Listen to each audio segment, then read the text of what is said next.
run these canyons for 6 million years.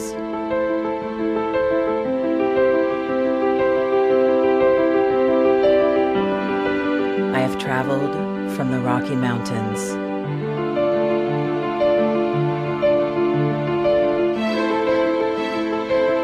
to the deserts, through scorching heat and freezing cold, from the land of the dinosaurs to fields of food.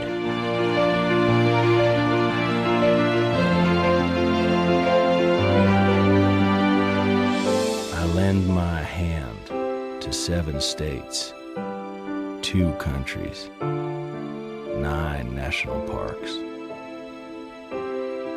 and 36 million people across an arid West. I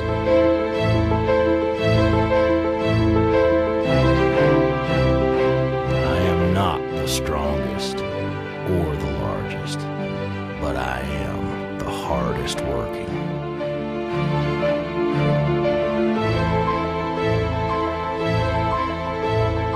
People love me.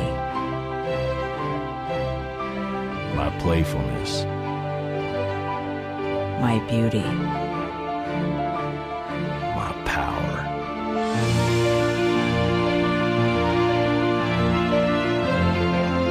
My life.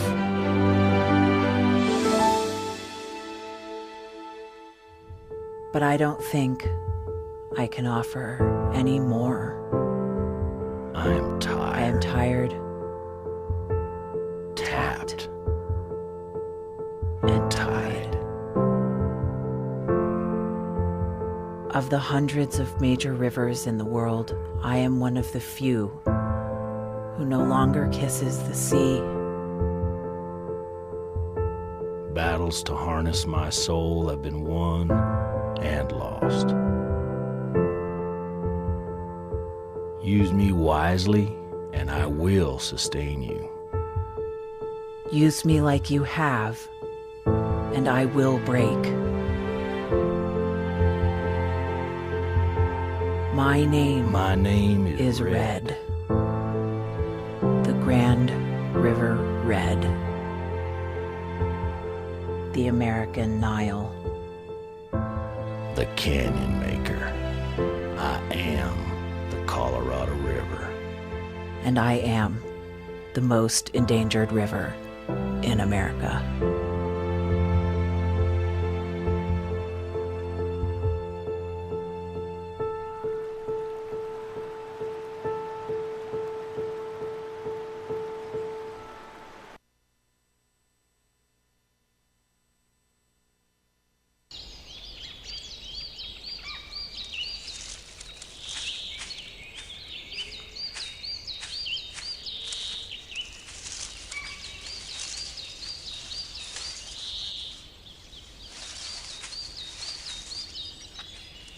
At Earth Justice, we defend the environment in the courtroom. Join our fight. When you take a seat, you take a stand. Earth Justice, because the Earth needs a good lawyer. Tune in to Gay USA with hosts Ann Northrup and Andy Hum for in-depth coverage of lesbian, gay, bisexual, and transgender news. Watch Gay USA every week, only on Free Speech TV.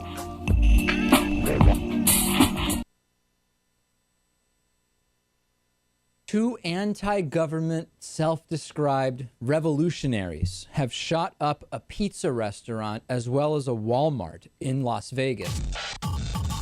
The internationally syndicated political series, The David Pakman Show, provides progressive talk, analysis, and interviews with the nation's youngest radio and television host, David Pakman.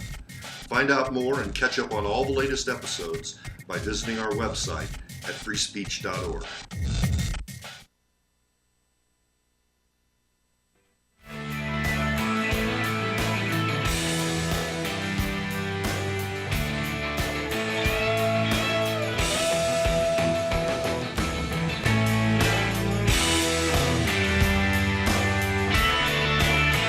Hey, hello, everybody. What do you say? It is Tuesday. Here we go. Beginning of the week on a Tuesday, day after Labor Day, Tuesday, September 2nd. Good to see you and welcome to the Bill Press Show. Here we are on Free Speech TV for you all across this great land of ours.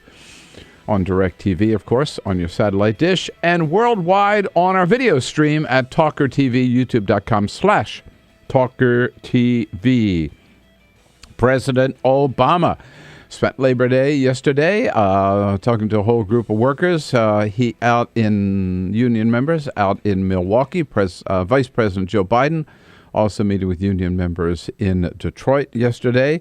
And today the president takes off for Estonia for a couple of days and then on to Wales for the NATO summit, where he will try to line up support from NATO countries for some further sanctions against Russia.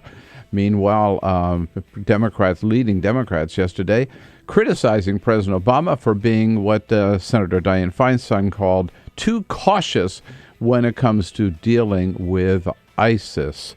At the same time, Vladimir Putin has now made his intentions clear. He says he wants to see a separate state for eastern Ukraine. Yeah, that's why he's sending troops in basically to tear that country apart. Isn't that what Saddam Hussein tried to do in Kuwait, and we didn't let it happen? On the home front, just days after the new NFL policy on domestic abuse, the defensive lineman for the 49ers, I guess, has tried to test that new policy. Ray McDonald, cops called to his home, and where he is accused of beating his fiancée who was pregnant. That means, according to the new policy, at least a suspension for 6 games, if not more. So much to talk about on this Tuesday. That's why it's good to have you with us. Give us a call at 866-55-PRESS. This is the Bill Press Show.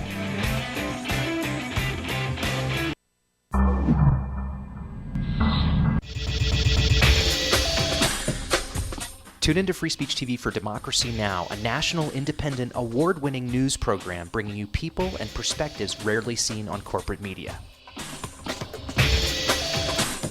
I'm the retired bishop with the Episcopal Church as the bishop for all chaplains in federal service. I read that there was a group of people that represented a sense of injustice that I had. We'd lost Zuccotti. I mean, there was a kind of a hope that maybe Trinity Church would be gracious and give refuge. We picked this day where we would gather and demonstrate that Trinity was closing its ears to what was happening. We marched around the block, and I realized that, my goodness, they're carrying a ladder. And I thought, well, this is the moment.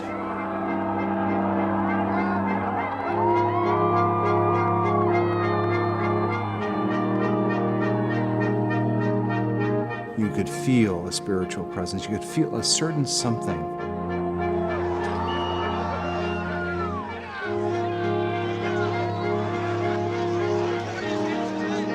And then the cops came in. It got brutal. I'm with you right here. Robin, I'm here. The church needed, in this moment in history, to stand alongside of these protesters. The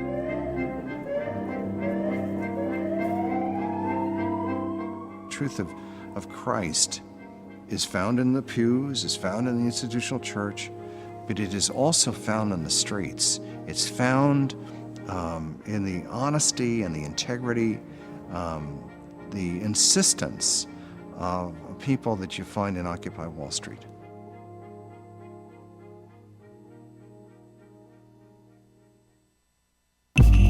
Tune in to Gay USA with hosts Ann Northrup and Andy Hum for in-depth coverage of lesbian, gay, bisexual, and transgender news. Watch Gay USA every week, only on Free Speech TV.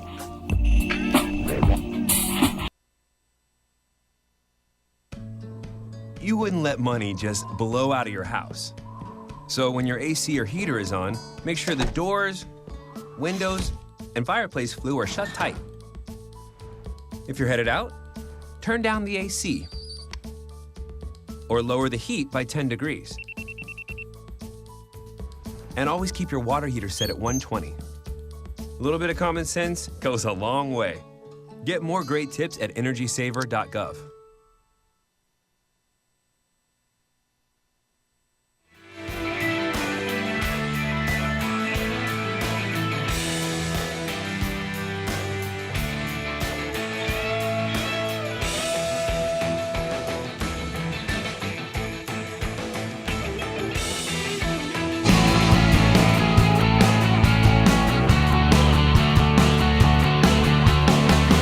Broadcasting around the nation, on your radio, on your TV, and online. This is The Bill Press Show. Hey, what do you say? Hello, everybody. Happy to see you on this Tuesday. This Tuesday, September 2nd, day after Labor Day. Can you believe it? Hope you had a great long weekend and are ready to jump into, this is like New Year's, like yesterday was sort of like New Year's Day. I think of it that way, I mean, that was the old year. You start a new one. Okay. This one, summer's behind us. We start a whole new season here and a whole new, kind of look at the news and now we get back to work kind of thing. Let's do it. All right. Summer's over. Go back to school. A new beginning. That's what we need, because God knows it didn't get anything done during the summer. Here we are in Washington, D.C., our nation's capital. Our studio right here on Capitol Hill in Washington, D.C., and bringing you the news of the day, what's happening here in Washington, what's happening around the country, around the globe. We'll tell you what's going on, and you tell us, as always, what it all means to you. You can do so by giving us a call at 866-55-PRESS. Send us your comments on Twitter at BP Show and on Facebook at facebook.com/Bill Press Show. And talk about a new beginning. The whole team here. It's a new beginning. Yeah. Get the team back together.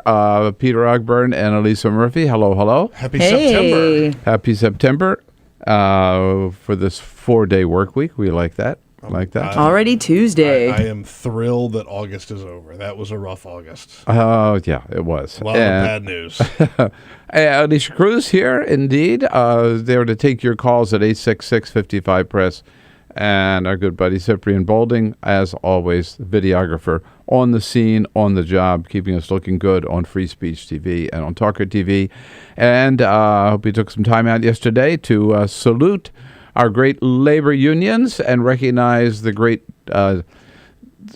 work that working men and women do, the great contribution they make to the health and economy of this country, and particularly to take pride in all the benefits that workers today, whether they're union members or non-union members, enjoy thanks to the good fights that were fought on behalf of our brothers and sisters before us, who fought hard to get us health benefits and retirement benefits and the 40-hour work week and 8-hour day and overtime and on with all the benefits that we enjoy. Thanks to our good union members in solidarity. The president making that point very clear yesterday out in Milwaukee at a big labor rally. A 40-hour work week, overtime pay, a minimum wage, weekends like this one. All that didn't happen by accident. Didn't just happen by accident, no, indeed. And by the way, the president also had a special message yesterday for union members, and that is, if you got to get anything done, if you're going to get anything done, you need to be persistent. That's what eventually pays off. Persistence. It did for him. We'll break those folks down. We'll just stay on them. We'll just keep at it. That's how I got Michelle to marry me. I just wore her down. Persistence. That's it. You just stay at it. You stay at it. You don't take no for an answer, right? What do you mean you're not going to marry me? Yes, you are. That's yes, right. you are. Keep after it. So you guys have a good weekend?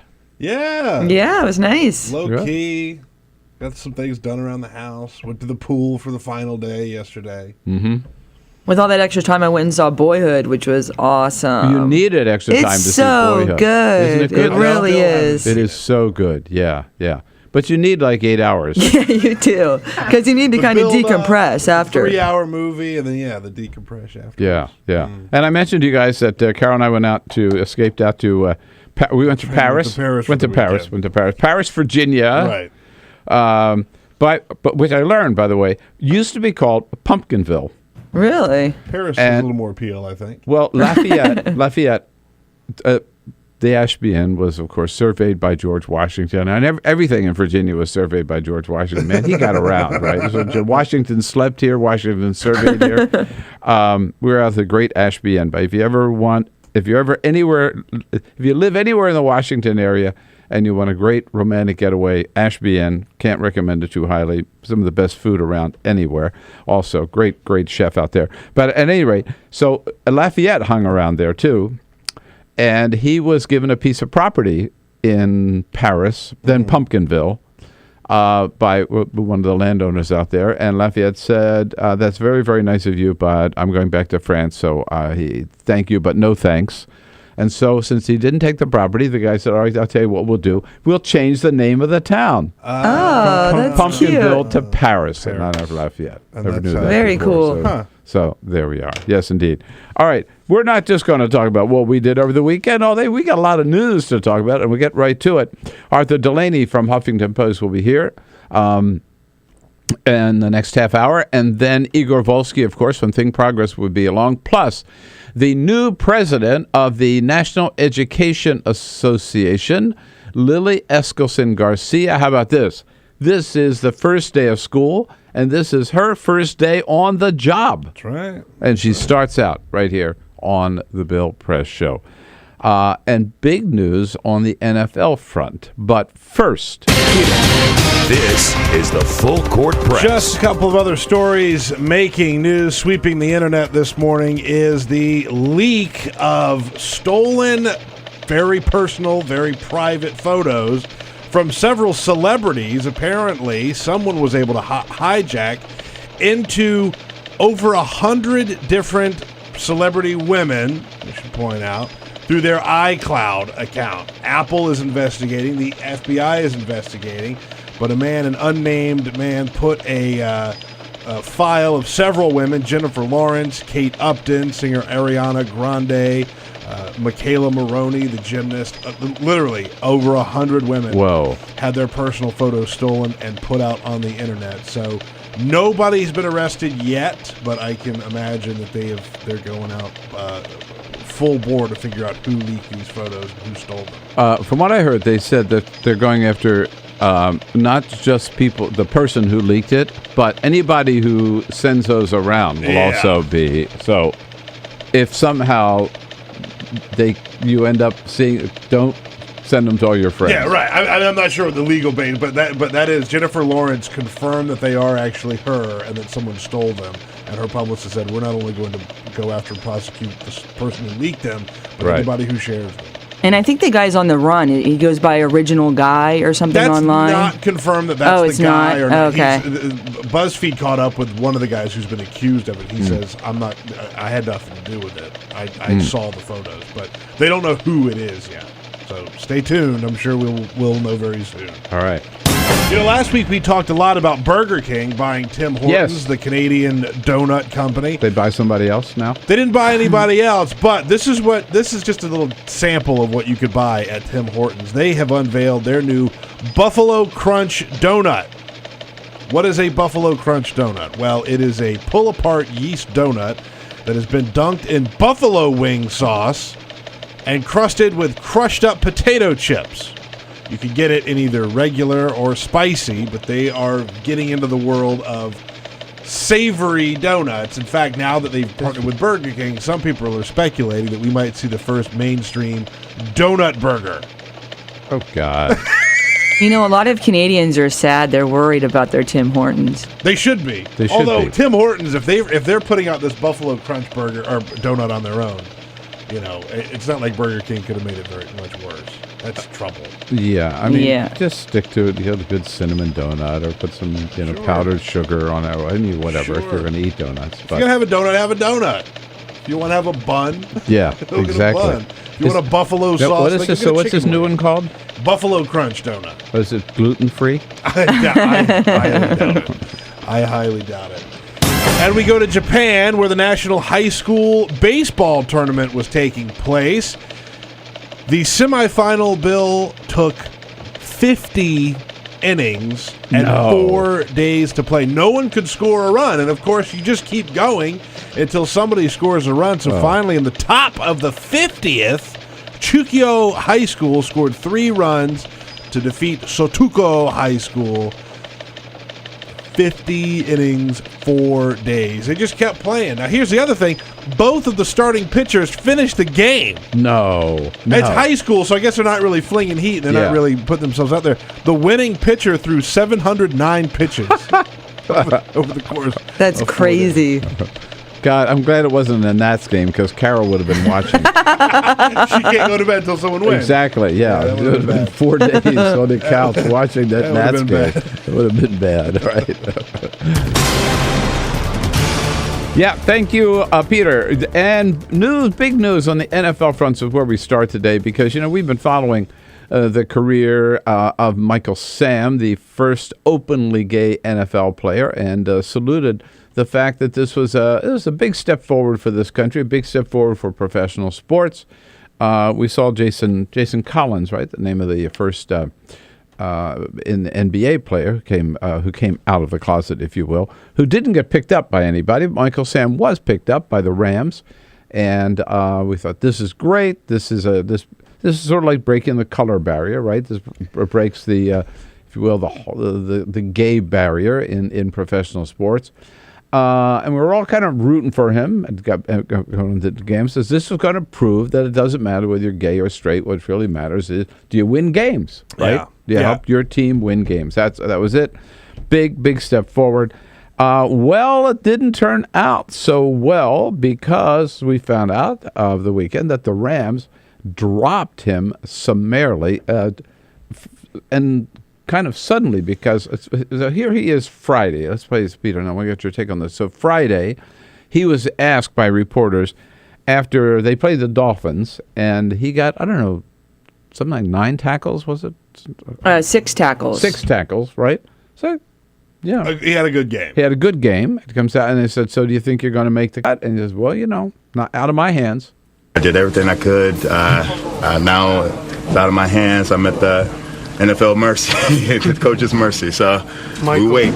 At the coach's mercy? Well, guess what? The coach wasn't very merciful. Coach cut him, and nobody else picked him up. So far, at least, right? That's right. Picked him up. So the question is, now, here's the thing. Gay or straight, to me, doesn't matter. What matters is he good, and is he going to help that team win? Can he perform? So, right. So how did he perform on the field, Peter? That's a good question, Bill. I'm glad you asked. So there were, in the NFL preseason, there were only 12 players who had at least 2.5 sacks, right? So sacking the quarterback is about as good as you could do in terms of a defensive player. There were 12 who had. There were 12 who had 2.5 sacks in the NFL. Of those 12, 10 of them made the team.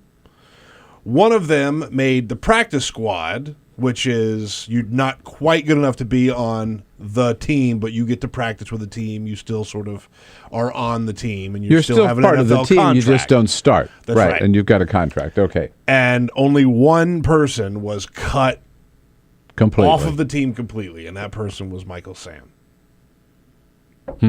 Okay.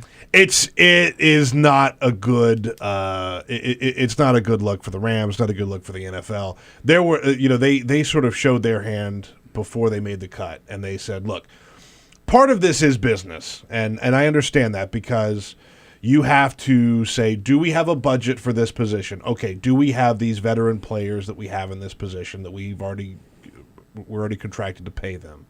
So does it make sense for us financially to have somebody that we can pay enough money to keep on the team? Okay, there's that. So then there's the practice squad. Why not put him on the practice squad? He practices against them. He's NFL caliber. He'll get another shot to move up and perhaps start. They didn't even do that. And then every other team said no, that they didn't have any interest in him. That I found ridiculous. Yeah. That nobody has any room for him even on the practice squad. That's when I started scratching my head. I mean, you know me, I know less about sports than anybody here, right? Including the janitor. But I mean, it sounds fishy to me. It sounds very fishy. Yeah. And this is on top of the fact that during this practice season, right, ESPN had made a great big deal about, oh, my God, where does he take his showers? How's he fitting in? Yeah, how's he fitting in? And the other people feel comfortable getting in the shower with him, right? Or having him in the shower room or even in the locker room, and which was really disgusting. And they apologized for that, they did. I think, and dropped it. But still, it looks to me like this guy was not handled like any other player. Right. If he had been, he'd be on a squad. You put it on paper. You put the numbers on paper. If you look at his performance, you look at his record. He had a great preseason. He did well enough to make the cut. Yeah. At least for the practice squad. Right. At least to say you're part of the team. So he has no team. So he's out. He's done. So Jason Collins is out at the NBA. Maybe that's understandable, right? Because he was. If we're judging people on the content of how they perform in their job, Jason Collins was not a great basketball player. There you go. That one you can understand. But Michael Sam not having a position in the NFL. So maybe homophobia is not dead in the NFL. Was he cut? What do you think? Take a look at the facts. It's laid out by Peter Ogburn here. Take a look at the facts. What do you think? Was Michael Sam cut just because he happens to be gay? 866-55-PRESS, our toll-free number. Join the conversation. Tuesday on The Bill Press Show. This is The Bill Press Show.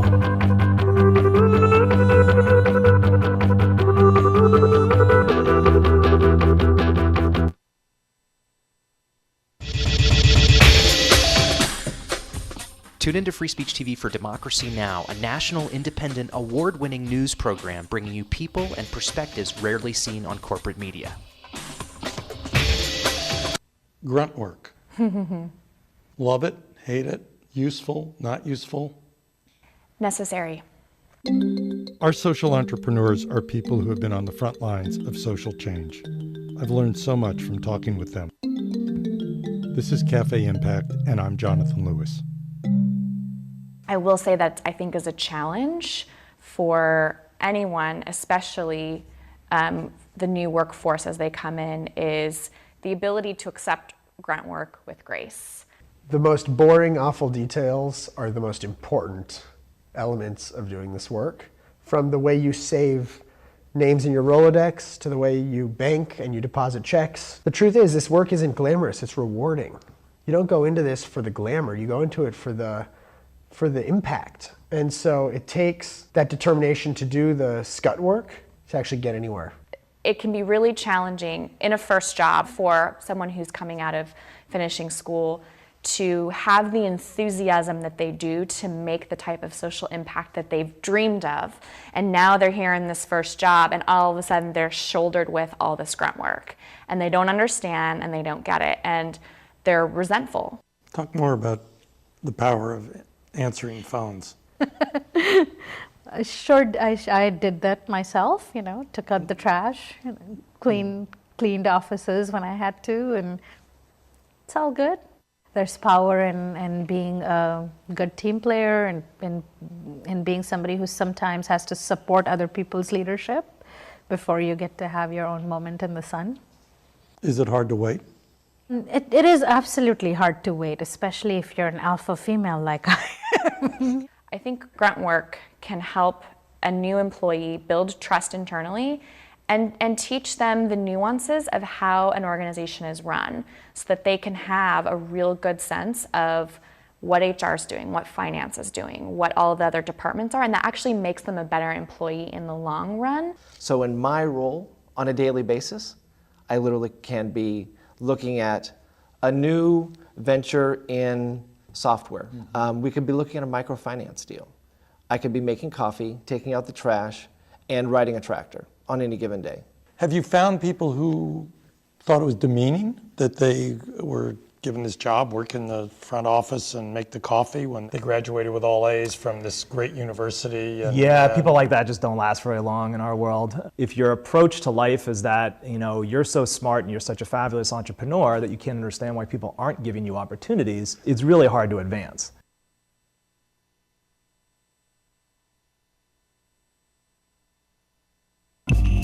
Tune in to Gay USA with hosts Ann Northrup and Andy Hum for in-depth coverage of lesbian, gay, bisexual, and transgender news. Watch Gay USA every week, only on Free Speech TV.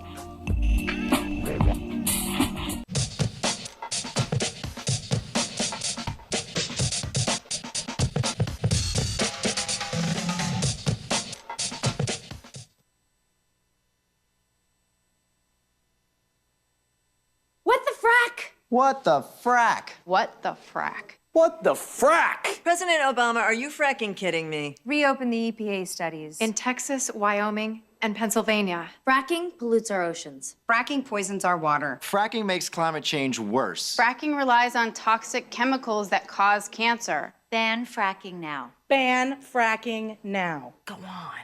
Ban it. Ban fracking now. Please.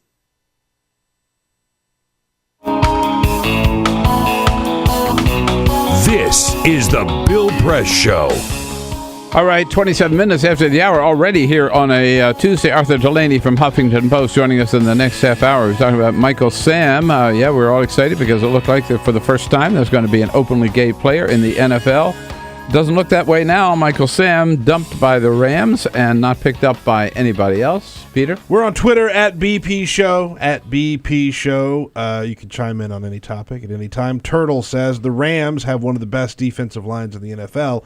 It's weird that they drafted Sam at all, which is a good point. That's what I was getting to about the business of it. But you would think... The business side of it. They do, they have a lot of depth in that position, That's right. I've read. Right. That's right. So, but you would think that they'd have room for him either on the practice squad or somebody else would. Somebody else would. Yeah. Right. And one other quick comment. Barack McBush says, no team wants the circus. Wait, there's somebody else named Barack? Yeah, Barack McBush. Self-proclaimed. Yes, right. Says, no team wants the circus. Winning as a team in the NFL takes supreme focus. Plus, he isn't probably an NFL superstar quality athlete, which I disagree with. Guy was a defensive player of the year in college football. He's got all the signs of it. And had a great preseason. Yeah. By the way, also quickly related, Ray McDonald from the 49ers, the new policy of the NFL will meet its first test, it looks like, with Ray McDonald of the 49ers, who was police called to his home in San Jose, California over the weekend. He was charged with beating his fiancée, who was also pregnant, by the way. And under the new policy, that's a minimum 6-game suspension for Ray McDonald. We will see if Roger Goodell steps up to the plate and does what he has promised to do. Arthur Delaney joining us next. This is the Bill Press Show. So this is my computer. This is your computer. Let's go on the internet. Let's go. Click it. Yes. Okay. I cursor in between the R and the E. Pressing down, I want you to just push the area. She's gonna love me all over again. That's it. Jamaica, here you go. Here we go. Good job. Thank you. Thank you. And I did it by myself. Feel smarter. So, I'm kind of new here, but I've noticed a trend. My human does this funny thing where she goes around and gets all my toys, and then she hides them in that basket by the door. But it's always the same basket, and it's always in the same place. And then she acts so surprised when I find them, but, she's putting them in the same basket. Again. It's like, hello? That's where you put it last time. You were the worst at hide and go seek.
So, same time next week?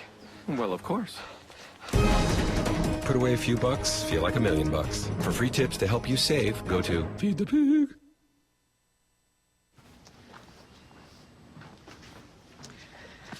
All right. I know this isn't any fun to talk about, but we should. Okay. So who's going to do what? I'll pack the dead batteries. Great. I'll only put what I don't need into a duffel bag. Perfect. That's totally unhelpful. No problem. Meanwhile, I will try to comfort everyone by speaking in a calm voice. And I'll try to get the generator going without any gas. Oh, let's not forget the cell phones, which probably won't work. Right. And who is going to handle supplies? I can forget to do a list for us. Thanks, pal. Well, I think we couldn't be any less prepared. I'm proud of you guys. Talk to your kids about who to call, where to meet, what to pack. Visit ready.gov/kids for tips and information. Hey, thanks for stopping by. You know, I followed your character since the first episode. I'm a big fan, big fan. Thank you. And listen, your storyline, it makes for incredible TV drama. Thing is, your drug use is very adult content. Too adult for the kids. So I'm gonna have to block you. Oh, man. Yeah. Well, have a good one. You're a nice lady.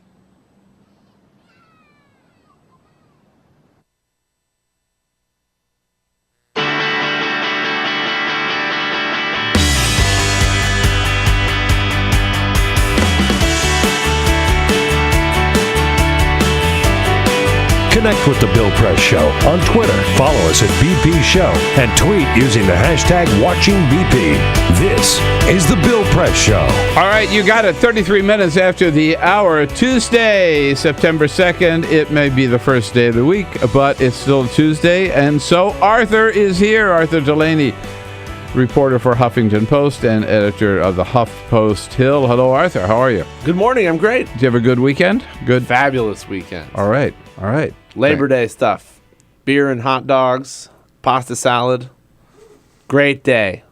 There it is. It's what it's all about, right? I'm with you. I got to tell you, it's sort of like, we have these holidays now that don't mean what they used to, like Veterans Day, but still once in a while, some part of every Veterans Day, I think it's important to just take time out and say, that's what this day is all about, and we thank all of those great brave men and women who have served this country in uniform in the past and are doing so today. Same thing with Labor Day.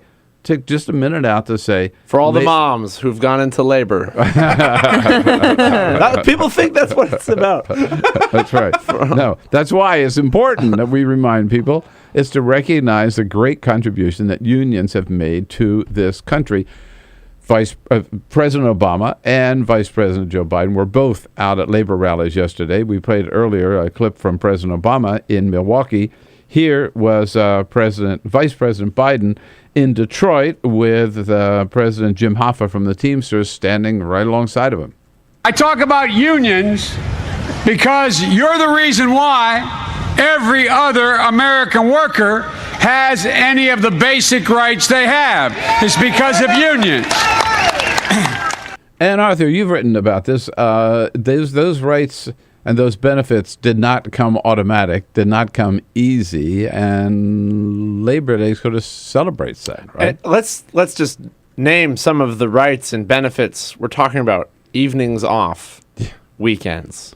Really fundamental stuff that was not just handed over by benevolent managers and a sympathetic Congress. 8-hour day, minimum wage. And all this stuff, health benefits. People were murdered. Retirement benefits. Yes. Striking workers and protesting workers and rioting workers were shot by police, and in Chicago in 1894, federal troops shot them dead. And this is the stuff they wanted, just decent standards of pay and time off. And the business leaders at the time said the same things that they've always said, which is, we can't afford to pay my workers anymore. And in history, that hasn't really been true at all times. Yeah. Right. And there's specifically, I did a story yesterday about the Pullman strike that happened in Chicago of that year, and President Grover Cleveland sent in the troops, yes, at the urging of his attorney general, who is closely associated with the railroad industry. It was a railroad strike that was crippling commerce all around the country because these workers had their pay severely cut. And the governor of Illinois did not appreciate that the federal troops had been sent in. And let's see if this rings a bell. He said that I protest against this uncalled for reflection upon our people and ask again the immediate withdrawal of these troops. That's what Illinois Governor John Altgeld said to President Cleveland in a letter. And historians say the rioting and the big protests really kicked off after the troops came in. Does this ring a bell? Yeah. It's just what happens. It's what happened in Ferguson. Ferguson. So I think there's, through history, a pattern of an over-militarized government reaction making the situation worse. And that is what happened. People wound up getting killed, and it cost a lot of money. But the government did break this strike. But in many ways, what we heard then from big corporations that they couldn't afford to pay a minimum wage or whatever, we hear the same thing today. I mean, it hasn't gone away. There's still people who are trying to take away the right of collective bargaining. Right. There's still people who are trying. I mean, look at it today. Opposition, particularly led by Republicans in the House, to any increase in the minimum wage. Some of them want to get rid of the minimum wage altogether. Get rid of unemployment insurance. I mean, basically, back to a right when workers had no rights at all. A time when workers had no rights at all. A fuller translation would be we can't pay higher wages and continue to pay the executive salaries and shareholder dividends that we want to pay. So it's really a question in a lot of cases of priorities, and they don't want to prioritize higher pay for workers. But anyway, a lot of the game is just great to remember on Labor Day. Pour out a little beer at the block party for the people who bravely protested to get things like the 8-hour day. Yeah. And the 40-hour work week. I mean, think about healthcare. Most Americans who have healthcare. This is before Obamacare, at any rate, and still today, most Americans who have healthcare, health insurance for their families have it through their job, through the workplace. Yeah. How did that happen? It wasn't because a Charles Koch at the time, or somebody said, you know what, I love all of my employees. I'm going to give them all health care for their families. No, it's because workers organized and demanded it. Well, it was, healthcare is there's a quirk here where we had price controls in World War II, and to get around the inability to just raise wages, we'll say, oh, we'll give you health insurance. And we've had it linked up with jobs ever since. I think that's part of the reason the 40-hour work week has not gone down after hours shortened every decade leading up until World War II. But yes, it's things that we take for granted were not handed over peacefully. And of course, now Arthur is leading, Peter, we've talked about this, Arthur is now leading the crusade for the next wave of labor reform, which is the 4-day work week. I prefer to call it the 3-day weekends. Oh, it's all about perspective. I don't understand why that idea just can't take off. I mean, I suspect it is because of the way health insurance works right now. If it does, decouple from employment, it would be possible for hours to start shortening. And I think 3-day weekend sounds like a great cause, something that people... We're all for it, by the way. We just had one. Wasn't that great, America? Exactly. Didn't you like that? If you had the privilege of 3 days off? You're preaching to the choir here, babe. Yeah. Why hasn't that gotten more mainstream look? My bet is because of health insurance. Yeah. I do understand that argument. I'm stuck with this fixed cost. Why would I then get less work out of you? Just to clarify, and either way, by the way, I'm okay with it either way. So if we have a 3-day weekend, right? The other 4 days are 8-hour days or 10-hour days. No, we shorten the hours of work. People already do this. They're not 10-hour days. No, we go to a 32-hour work week. I say I'm for it either way. It would reduce unemployment. I mean, we'd have to cancel one day of the Bill Press show. No, you don't like that at all. Oh, you're making I don't like an angry face. No. I'm just saying that's fine with me. I just don't. We don't have to cancel the show. It's just that I won't be there. All Send in the scabs or reruns. I mean, look, David Letterman only worked 4 days a week, right? That's right. And he tapes his Friday show on Thursday. Tapes his Friday show, right? Yeah. Howard Stern works like 2 days a week. These doesn't days, he? yeah. Yeah. The 40-hour work week, though, it's sanctified. It's sacred. It would be really hard to get this going, I admit. Sweet as it sounds. Permanent 3-day weekend. Wow. If you like this one, you're going to love when every weekend is a 3-day weekend. Yeah, absolutely. Makes sense to me. Now, the latest on that Arthur you've been talking about, and I love it. In fact, we'll take a break though, so we have time to talk about when we come back. Is that John Boehner has put out a video explaining to the American. You sort of wonder what the Speaker of the Assembly does, right? What the job is all about. What makes him tick? Exactly. Well, John Boehner has told the world in a new video. And Arthur Delaney's been reporting on it. We'll play you the audio and talk about it when we come back here. You want to sign up for the crusade for the 3-day weekend? 866-55-PRESS is our toll-free number. This is the Bill Press Show.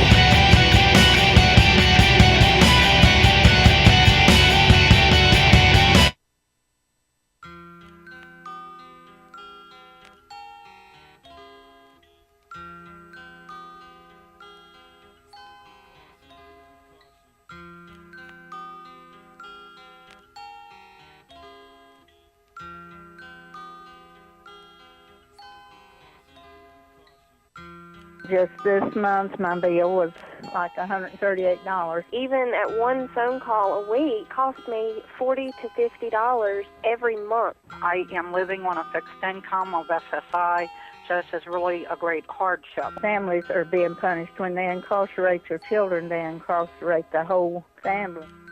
In 2011, the Media Action Grassroots Network, Working Narratives, and Prison Legal News founded the Campaign for Prison Phone Justice, an effort to call on the FCC to address the cost of interstate phone calls. The campaign mobilized prisoners to send hundreds of letters. Advocates and families filled out postcards, met with elected officials, and signed petitions. Partnerships were formed across the political spectrum and with groups in the criminal justice, civil rights, and public interest community. The film distribution company Participant Media and director Ava DuVernay joined the fight through a social action campaign tied to the release of the feature film Middle of Nowhere. In an effort to push the FCC to act, the campaign hosted a historic rally outside of the Federal Communications Commission where for the first time, families of prisoners, elected officials, civil rights and faith leaders came together to call for an end to predatory phone rates. We're all held captive when predatory phone companies gouge our families. My son has been incarcerated now for over 10 years, and my husband estimates that in the time we spent over $25,000 on prison phone calls. My hero's not yours, you probably arrested them. Your schools probably neglected them. They spawn thoughts, you probably infected them. Feed us what you feed us, you can lay us next to them. FBI call it major crimes. Babies making babies cry.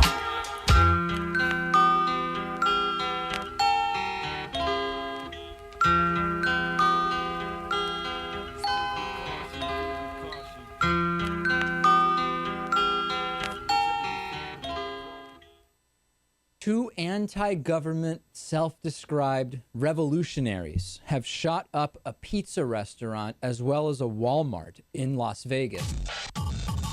The internationally syndicated political series, The David Pakman Show, provides progressive talk, analysis, and interviews with the nation's youngest radio and television host, David Pakman.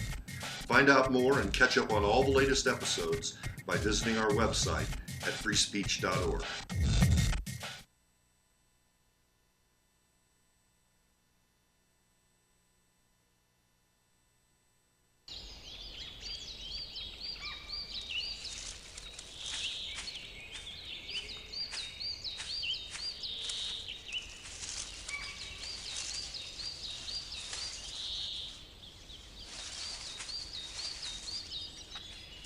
At Earth Justice, we defend the environment in the courtroom.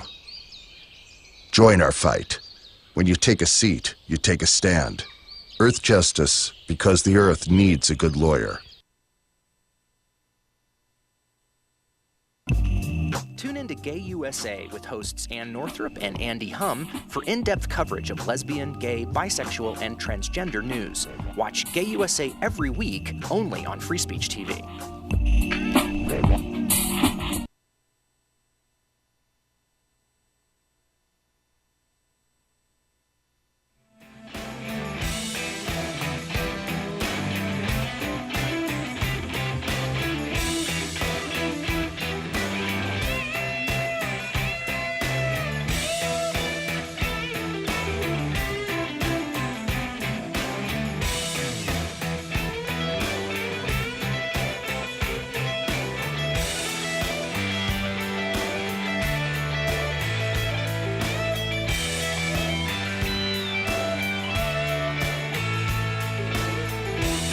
All right, at 13 minutes now before the top of the hour, you want to be as on top of all the news of the day and the events here in Washington, D.C. Do what we do. Sign up for HuffPost Hill. Arthur Delaney, the editor, here in studio with us. And to do so, you go to HuffingtonPost.com. It's as simple as that, right? Go to HuffingtonPost.com/politics. And underneath the banner there will be a little button for HuffPost Hill. All right. You got it. You're in. I recommend that you sign up also buy AOL stock. Oh, man. And you signed Arthur's petition for the 3-day weekend crusade. You have that up there. Yeah, So, email me, arthur@huffingtonpost.com. All right. So is Huffington Post a union shop? No, but our leader is so for the workers. Ryan Grimm, the bureau chief here. I mean, we don't really... But your ultimate leader, Ariana Huffington, yes, right? So why don't you... She takes wonderful care of us. Why don't you organize a union? Life is full of contradictions. We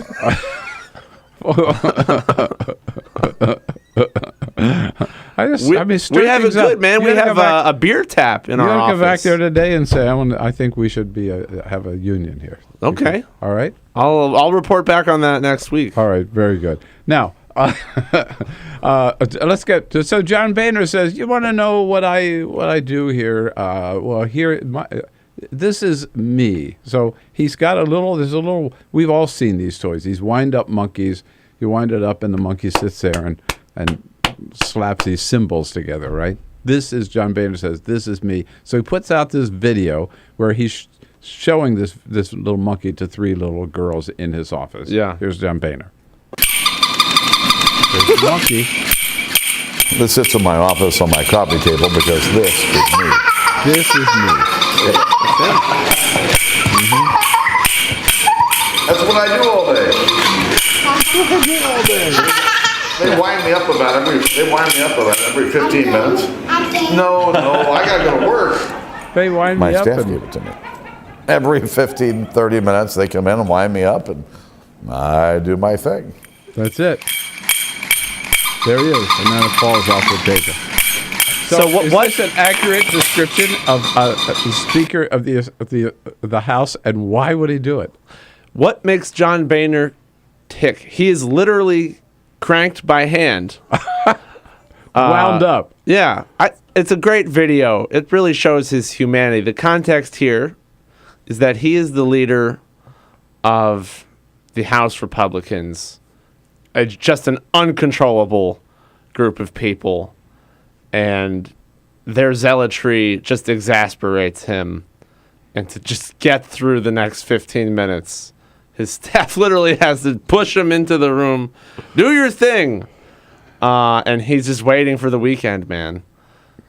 When the weekend comes, or the evening when he can have some wine and smoke. I think you're giving him too much credit. I think that's an embarrassing video. Oh, I think it's a great video. I think it's a huge disagreement here. Biggest mistake for him to put out that video. Why? It's undignified? No. Because nobody.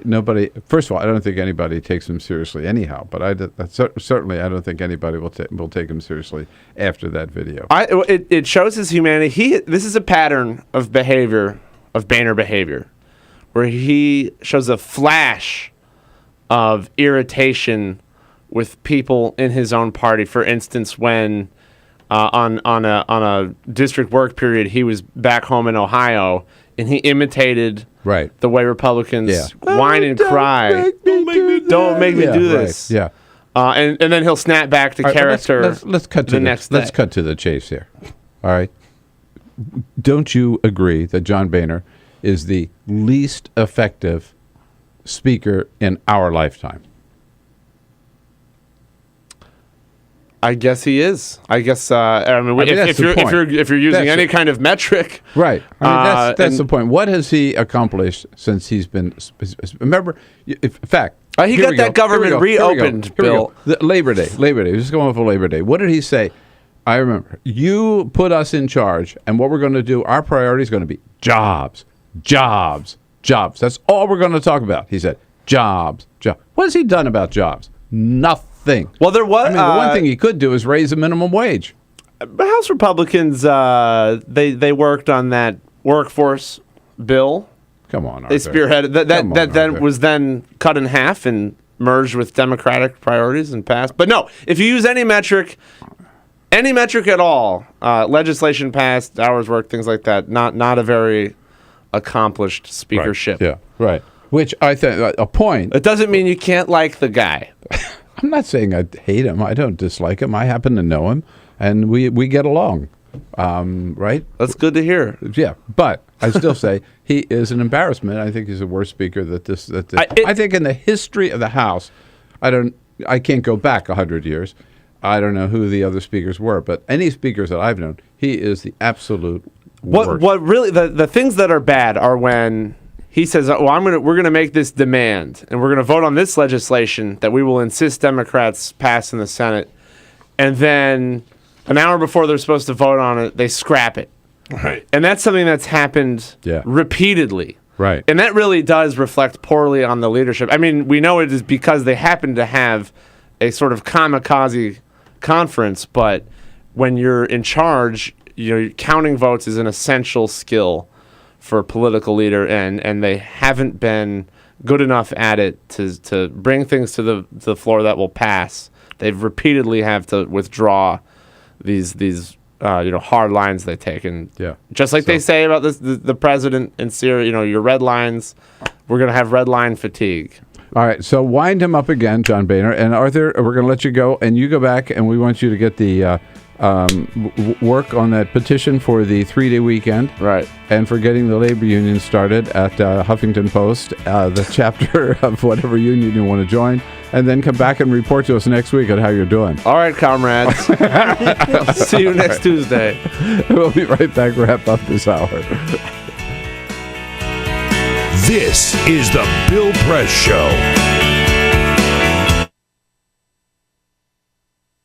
What the frack? What the frack? What the frack? What the frack? President Obama, are you fracking kidding me? Reopen the EPA studies. In Texas, Wyoming, and Pennsylvania. Fracking pollutes our oceans. Fracking poisons our water. Fracking makes climate change worse. Fracking relies on toxic chemicals that cause cancer. Ban fracking now. Ban fracking now. Go on. Ban it. Ban fracking now. Please.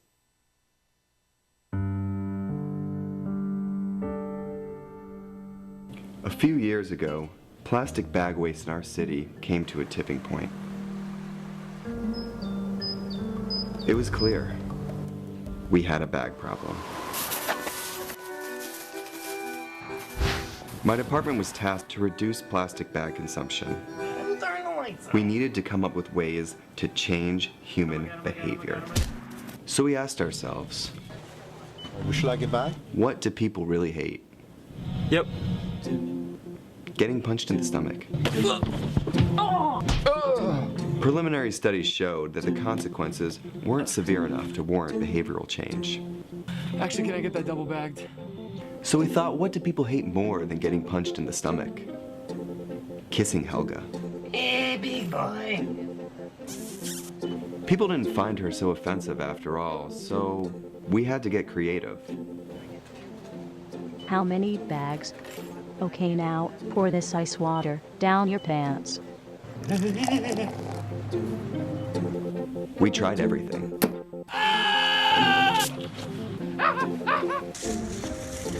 Eat the threat. Defuse this bomb. Even fighting your clone. After blowing through millions of dollars of government funds on research, I came up with a brilliant idea. Why don't we just charge 5 cents per bag? That's a stupid idea. Would you like a bag? Yes. 5 cents a bag. 5 cents? 5 cents? Do I still have the option of getting punched? Honestly, I don't know how everyone else missed it. Why don't you just get a reusable bag?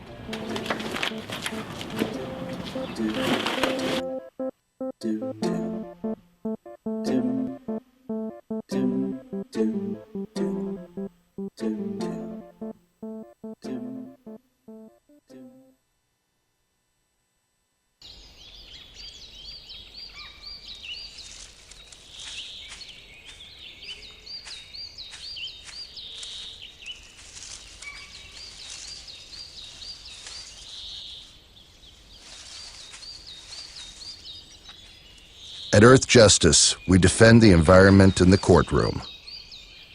Join our fight. When you take a seat, you take a stand. Earth Justice, because the Earth needs a good lawyer.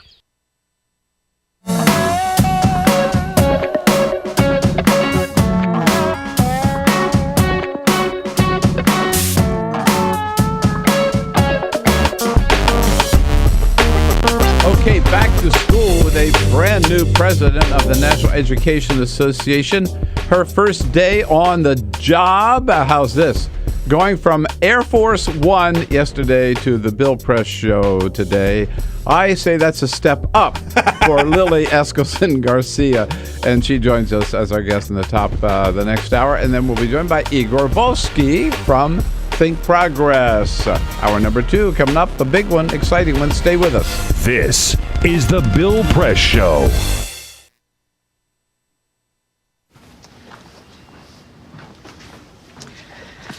All right. I know this isn't any fun to talk about, but we should. Okay. So who's going to do what? I'll pack the dead batteries. Great. I'll only put what I don't need into a duffel bag. Perfect. That's totally unhelpful. No problem. Meanwhile, I will try to comfort everyone by speaking in a calm voice. And I'll try to get the generator going without any gas. Oh, let's not forget the cell phones, which probably won't work. Right. And who is going to handle supplies? I can forget to do a list for us. Thanks, pal. Well, I think we couldn't be any less prepared. I'm proud of you guys. Talk to your kids about who to call, where to meet, what to pack. Visit ready.gov/kids for tips and information.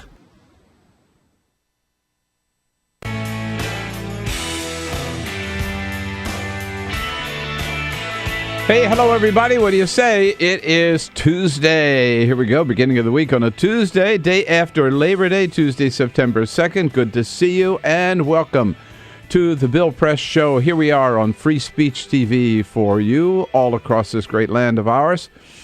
On DirecTV, of course, on your satellite dish, and worldwide on our video stream at TawkrTV, youtube.com/TawkrTV. President Obama spent Labor Day yesterday talking to a whole group of workers. He out in union members out in Milwaukee. Vice President Joe Biden also meeting with union members in Detroit yesterday. And today the president takes off for Estonia for a couple of days and then on to Wales for the NATO summit, where he will try to line up support from NATO countries for some further sanctions against Russia. Meanwhile, leading Democrats yesterday criticizing President Obama for being what Senator Dianne Feinstein called too cautious when it comes to dealing with ISIS. At the same time, Vladimir Putin has now made his intentions clear. He says he wants to see a separate state for eastern Ukraine. Yeah, isn't that's why he's sending troops in basically to tear that country apart. Isn't that what Saddam Hussein tried to do in Kuwait, and we didn't let it happen? On the home front, just days after the new NFL policy on domestic abuse, the defensive lineman for the 49ers, I guess, has tried to test that new policy. Ray McDonald, cops called to his home, and where he is accused of beating his fiancée who was pregnant. That means, according to the new policy, at least a suspension for 6 games, if not more. So much to talk about on this Tuesday. That's why it's good to have you with us. Give us a call at 866-55-PRESS. This is the Bill Press Show. What gets you into college? Good SAT scores? High GPA? Lots of extracurriculars? Sure, but what you really need is money. If you don't have the cash, you'll need a loan. And we mean huge student loans because the cost of college has risen 1,000% in the last 30 years. This means big money for the banks that collect fees and interest.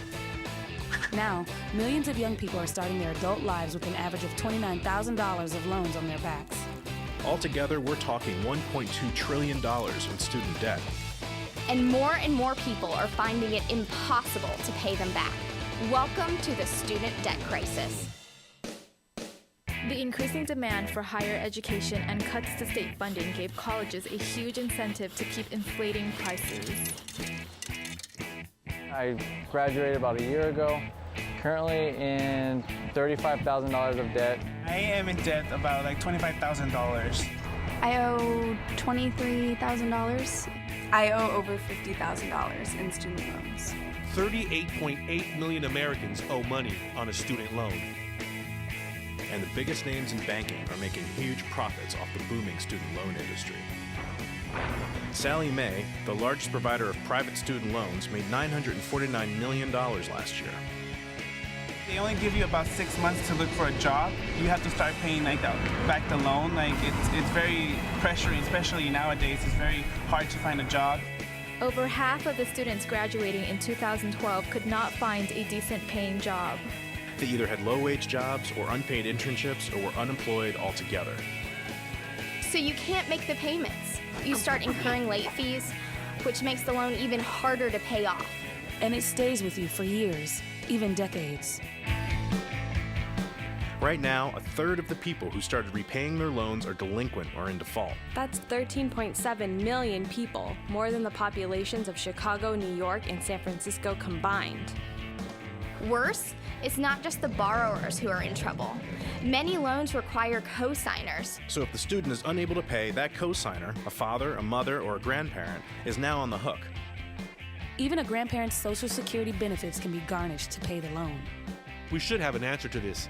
If you get really behind in your car payment or your credit cards, you can file for bankruptcy. But Congress has made it nearly impossible to discharge student loans through bankruptcy. Big institutions make big profits while students try to make ends meet under crushing debt. Is this how we want our education system to work? The whole point of going to college is to get the career you want, but lately I've been discouraged because no one can afford school. You get a job just to pay off your student loans. We need higher education, not higher debt. Sign up to end the student debt crisis at higherednotdebt.org.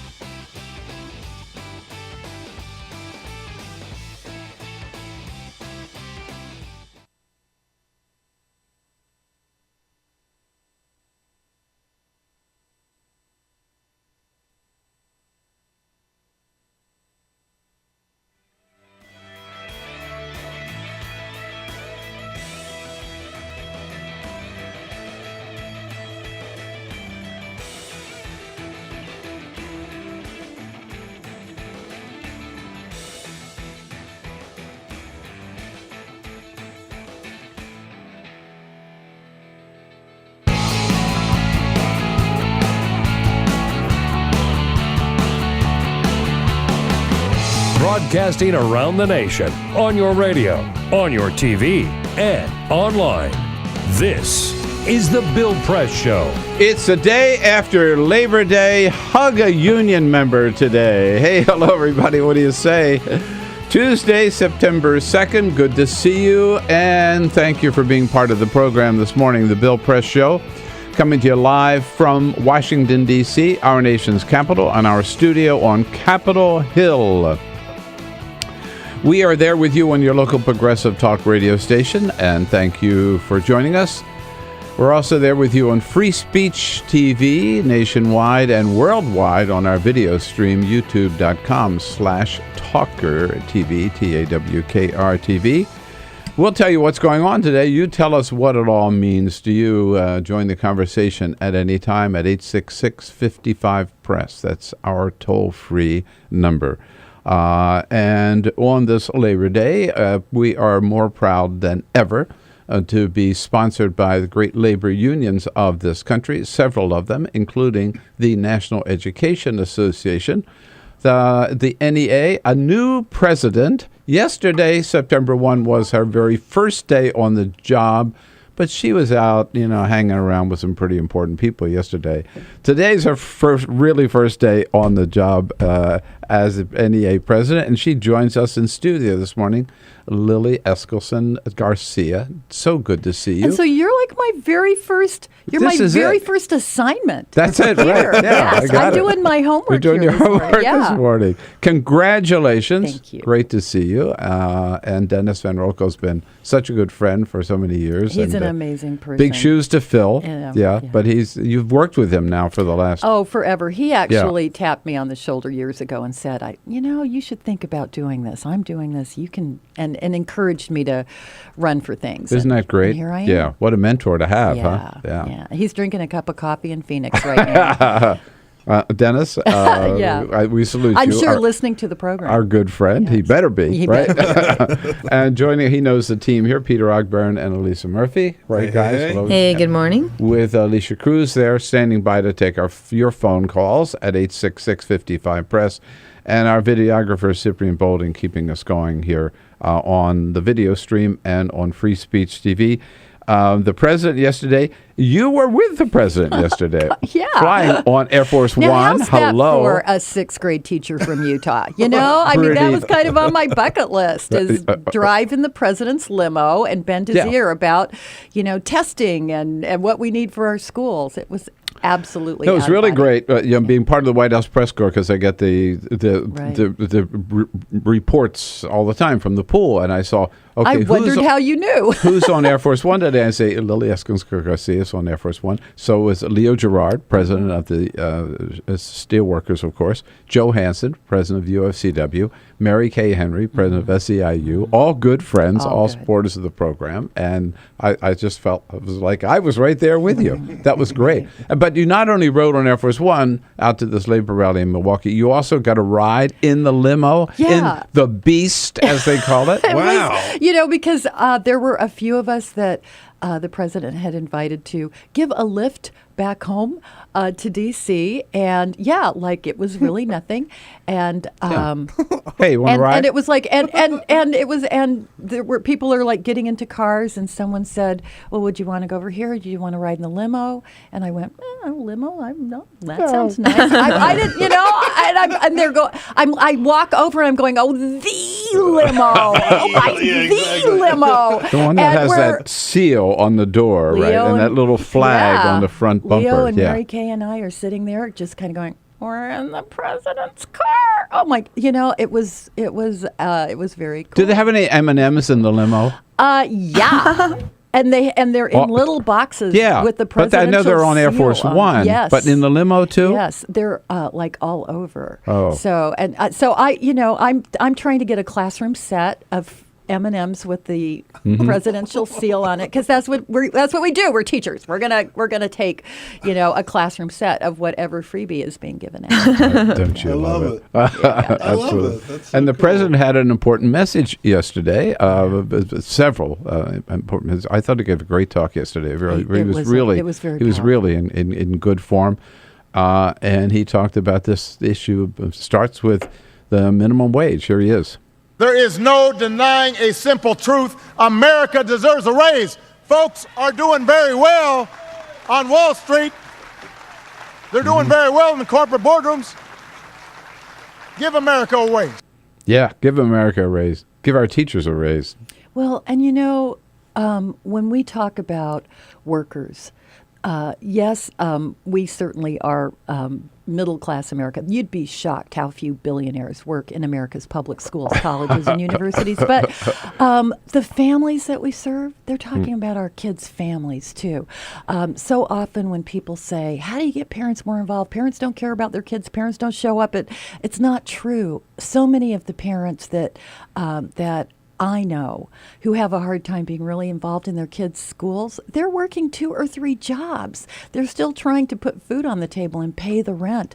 Their wages aren't going up the way the 1% wages are going up. And so we see that as an education issue because it touches our students and their families. Yeah, absolutely is an education issue. So here with Lily Garcia, the new president of the NEA. Your call's welcome again at 866-55-PRESS.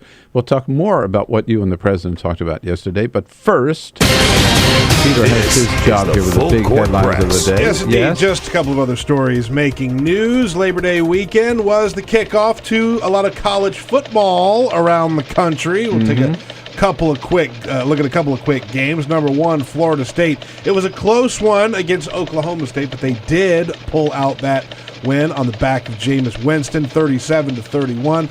And of course, number 2, University of Alabama versus West Virginia, a harrowing game, a scary game to watch. However, Alabama came out on top, 33-23. You would never know that Peter graduated from the University of Alabama. Big University of Alabama fan. Roll Tide. It was close, but we won. Pulled it out. Another flight has been diverted due to seat space. We talked last week about the knee defender, the guy that put a knee defender on the back of the seat in front of him, which prevents it from reclining. There was another fight on a flight yesterday. This was a flight from New York to West Palm Beach, Florida. The knee defender, it does not look like it was involved, but one person was trying to recline. The other person was not happy about it, so they kept kicking the seat. So the flight was diverted to Jacksonville, and both of the people who were fighting were kicked off before the plane went on to West Palm Beach. This is the 3rd flight in a week. Third flight in a crazy. week. Come on. I think there's a movement here. It seems like it, yeah. You should just, chill out. Everybody chill out on the airplane. Good grief. And we've also talked about the Ice Bucket Challenge. We found out over the weekend that it has raised $100 million for the ALS Association. Unbelievable. I did mine. Did you really? I did. In fact, our entire executive committee. Oh, nice. Randy Weingarten at AFT called me out. How am I going to refuse that? She did. And so we actually got in a little row and poured water on each other. So we did. So we've done our part. Well, here's the big question now, because they've raised $100 million that, frankly, they weren't anticipating. So now the big question is, what are they going to do with all that money? The ALS is trying to figure out how to put look, it's a hell of a problem to have. Yeah, exactly. But they're trying to say, should we, continue to put more money into awareness, or to strictly for medicine, or to more research? And so they've got this problem of all this money. Now they're trying to figure out, what do we do with it all? Yeah. What's great is people are not only doing the challenge, but writing the checks. Which right. Yeah. Right. So, right. Thank you, Peter. All right. So you are there with the leader of the free world, and in his limo, on his plane. What did you tell him that the teachers of America need? Oh, when I started getting involved in my union as a 6th grade teacher in Utah, the big issue for us was class size. It was funding. It was we were stack 'em deep, teach 'em cheap. That's our state motto. It's on our money, and we would talk about the things that we didn't have in terms of library materials and books and things like that. Now everywhere I go, it's toxic testing. It is this insane, obscene obsession with standardized tests, taking more and more of the time away from instruction. But now, coupled with that, there are punishments for not meeting your quota of test score points for your students. So you might have heard in Oklahoma, 8,000 third graders who didn't hit some arbitrary cut score on a reading standardized test were told they couldn't become 4th graders. Oh, no. They would be automatically held back. 8,000 100,000. And in more and more places in the country, a high school senior misses the cut score on a math test by a couple of points. Nothing else they did all year long matters. Oh, so sorry, you don't get to graduate and have the rest of your life. So I am talking to the president and anyone who sits next to me at the bus stop or wherever I go, or the Bill Press show, about toxic testing taking over what it means. Now, is this under No Child Left Behind? Or It what? started under that and has actually gotten worse. As we, No Child Left Behind under George Bush set for us a statistical impossibility that 100% of human-type children would all be above average on a standardized test. That was a joke on Prairie Home Companion that became federal law. All right? The rest of the world looks at us and thinks we are absolutely insane when we tell them that was what Congress set as a goal. And we were supposed to reach that goal, by the way, this year. Oh. Whoa. So, and no one ever in a million years thought that we could, 100% of all children with reading disabilities who don't speak English, poor kids, rich kids, smart kids, it's impossible. So now that we've come to the end of that ludicrous, absurd trail, we're still talking about how do we make they'll call it accountability, but it's coming down to punishments by test scores, where kids are afraid of their number 2 pencil. Is this the federal? This is the federal government imposing these standards on all schools across the country. And it's not. But what happened to this theory that public education was always a local? Oh, can you say it one more time? I just love the sound of it. Yeah, just say it one more time. Local? Yeah. Well, that's just so crazy. Let's try it one more time. Yeah. Okay, that's it.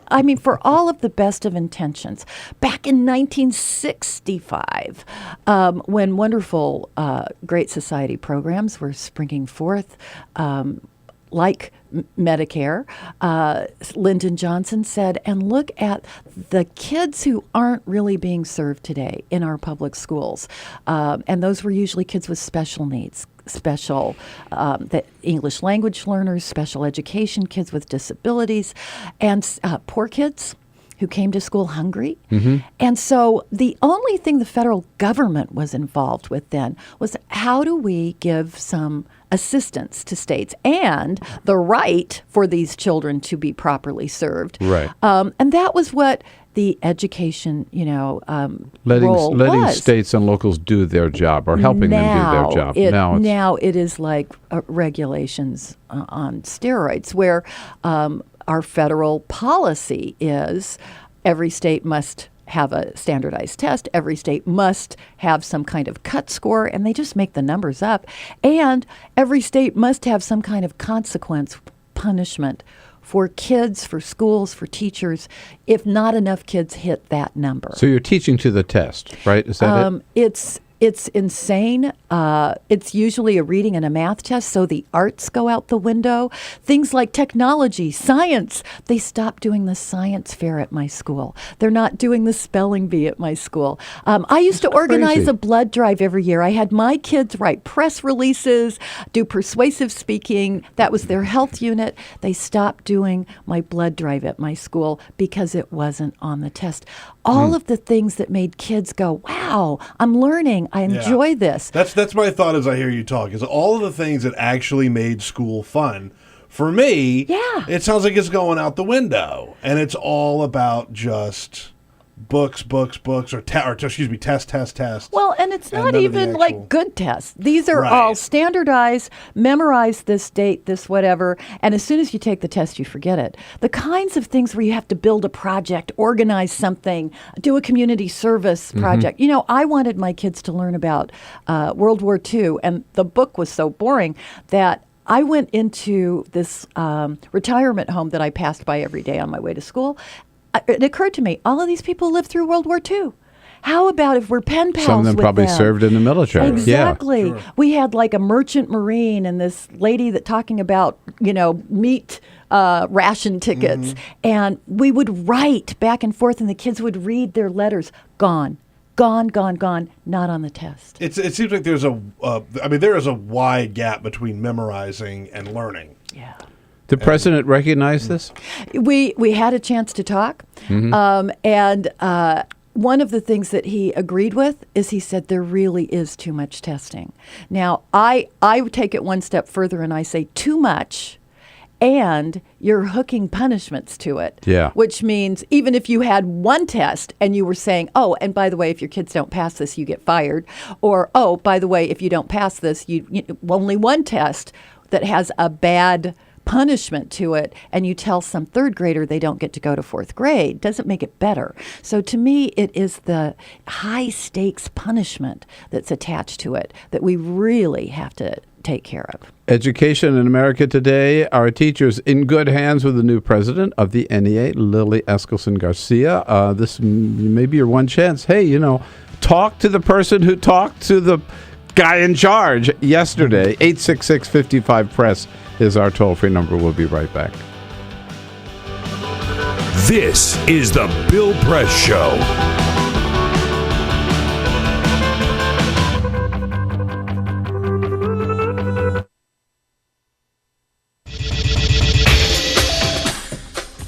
Tune into Free Speech TV for Democracy Now!, a national, independent, award-winning news program bringing you people and perspectives rarely seen on corporate media. Grunt work. Love it, hate it, useful, not useful.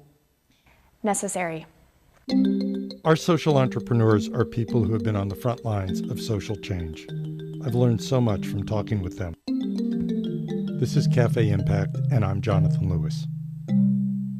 I will say that I think is a challenge for anyone, especially the new workforce as they come in, is the ability to accept grunt work with grace. The most boring, awful details are the most important elements of doing this work. From the way you save names in your Rolodex to the way you bank and you deposit checks. The truth is, this work isn't glamorous, it's rewarding. You don't go into this for the glamour, you go into it for the impact. And so it takes that determination to do the scut work to actually get anywhere. It can be really challenging in a first job for someone who's coming out of finishing school to have the enthusiasm that they do to make the type of social impact that they've dreamed of. And now they're here in this first job and all of a sudden they're shouldered with all this grunt work. And they don't understand and they don't get it and they're resentful. Talk more about the power of answering phones. Sure, I did that myself, took out the trash, cleaned offices when I had to, and it's all good. There's power in being a good team player and in being somebody who sometimes has to support other people's leadership before you get to have your own moment in the sun. Is it hard to wait?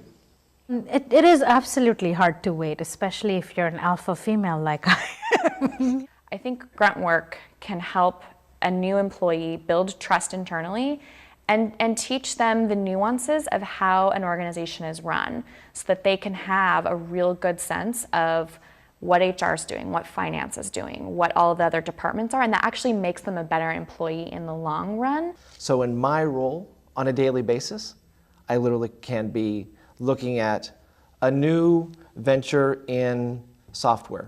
We could be looking at a microfinance deal. I could be making coffee, taking out the trash, and riding a tractor on any given day. Have you found people who thought it was demeaning that they were given this job, work in the front office and make the coffee when they graduated with all A's from this great university? And, people like that just don't last very long in our world. If your approach to life is that, you're so smart and you're such a fabulous entrepreneur that you can't understand why people aren't giving you opportunities, it's really hard to advance.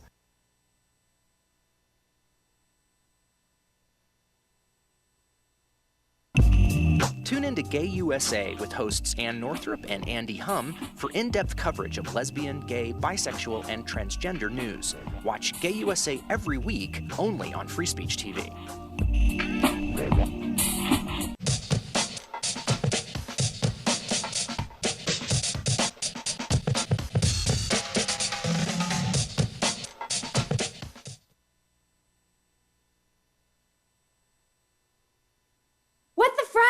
What the frack? What the frack? What the frack? President Obama, are you fracking kidding me? Reopen the EPA studies. In Texas, Wyoming, and Pennsylvania. Fracking pollutes our oceans. Fracking poisons our water. Fracking makes climate change worse. Fracking relies on toxic chemicals that cause cancer. Ban fracking now. Ban fracking now. Go on. Ban it. Ban fracking now. Please.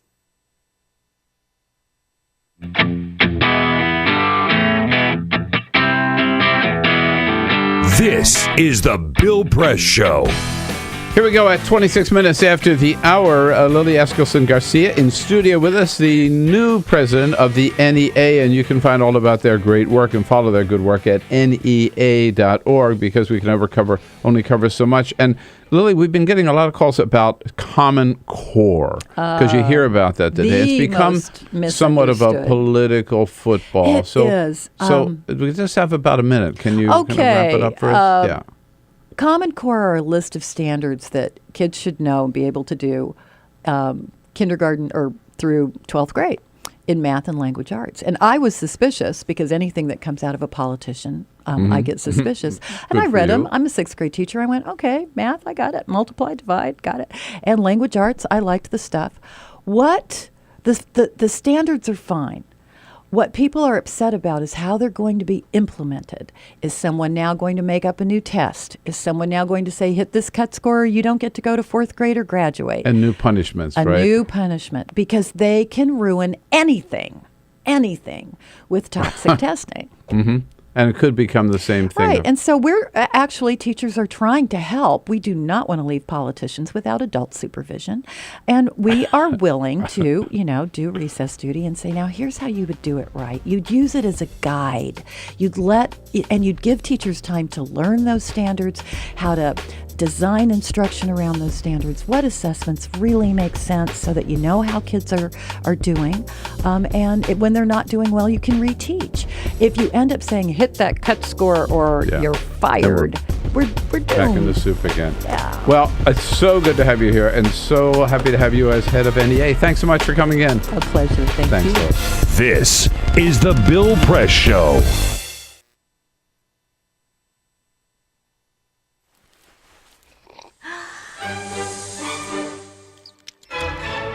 When I started learning about nutrition, about which, by the way, much less is known than you might think, I learned that what mattered most about one's health was not necessarily the nutrients, good or bad, that you were consuming or staying away from, or even the calorie counts. But what predicted a healthy diet more than anything else is the fact that it was being cooked by a human being and not a corporation.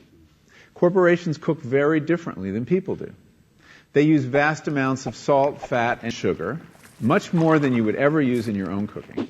And the reason they do that is those are 3 incredibly attractive and incredibly cheap ingredients. And when they're layered properly, as in a chip or pastries and forms of junk food, they're incredibly addictive.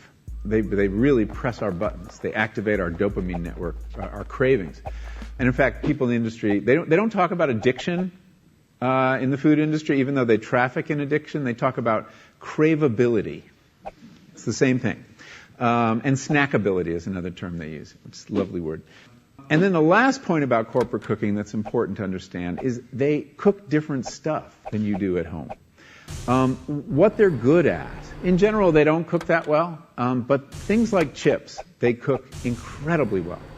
And here's a classic food that if you make it yourself, if you've ever made French fries, you have to wash the potatoes, you have to peel the potatoes, you have to slice the potatoes, you have to fry them in a lot of oil, you have to spatter your entire stovetop, you have to clean up, and then you have this pot of oil you have to get rid of.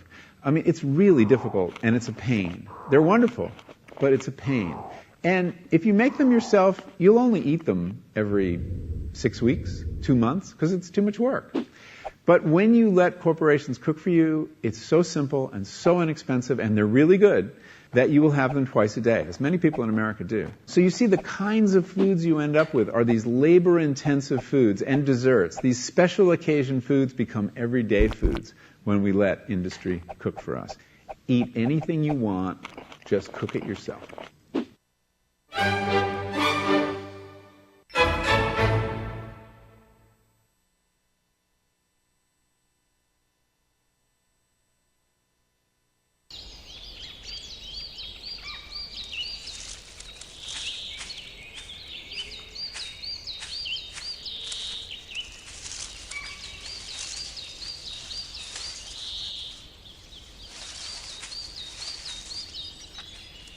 At Earth Justice, we defend the environment in the courtroom.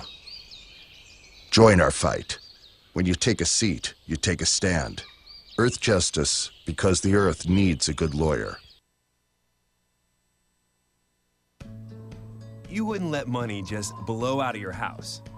So when your AC or heater is on, make sure the doors, windows, and fireplace flue are shut tight. If you're headed out, turn down the AC or lower the heat by 10 degrees. And always keep your water heater set at 120. A little bit of common sense goes a long way. Get more great tips at energysaver.gov. So, I'm kind of new here, but I've noticed a trend.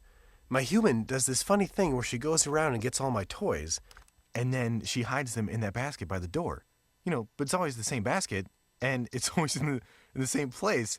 And then she acts so surprised when I find them, but, you know, she's putting them in the same basket. Again. It's like, hello? That's where you put it last time. You were the worst at hide and go seek.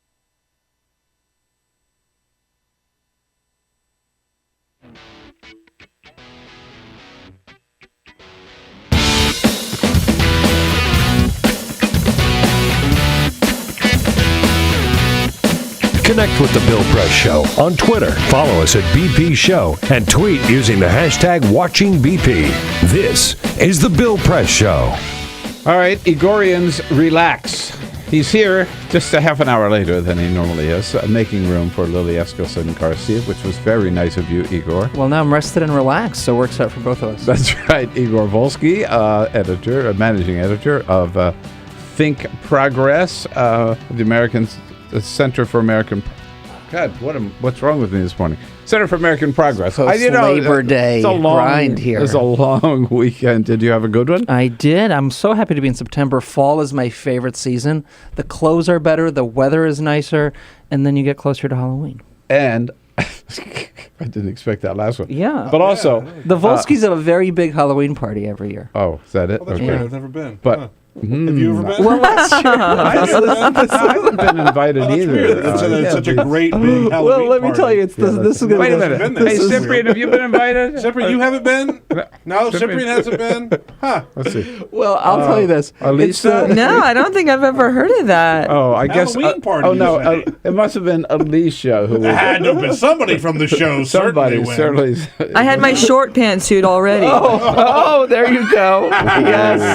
Yes. Well, I knew you guys wouldn't want to wear one, so I held out. No, this is the second annual party. Last year was a test run. Now we know what we're doing. So now when you're there, you'll see it in all of its magnificence. It's going to be a smooth.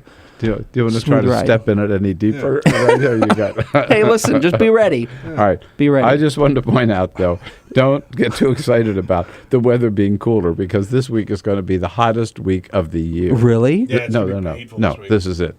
Everything we missed this summer is happening this week. Just a reminder that it is still technically summer. Oh, my goodness. And that this is still a swamp. That's right. That we live in. That's right. Yeah, right. Anyhow, welcome back, Igor. Thank you. Nice. Thanks. So you're so happy to see me. Yeah, where do we start? Yeah. You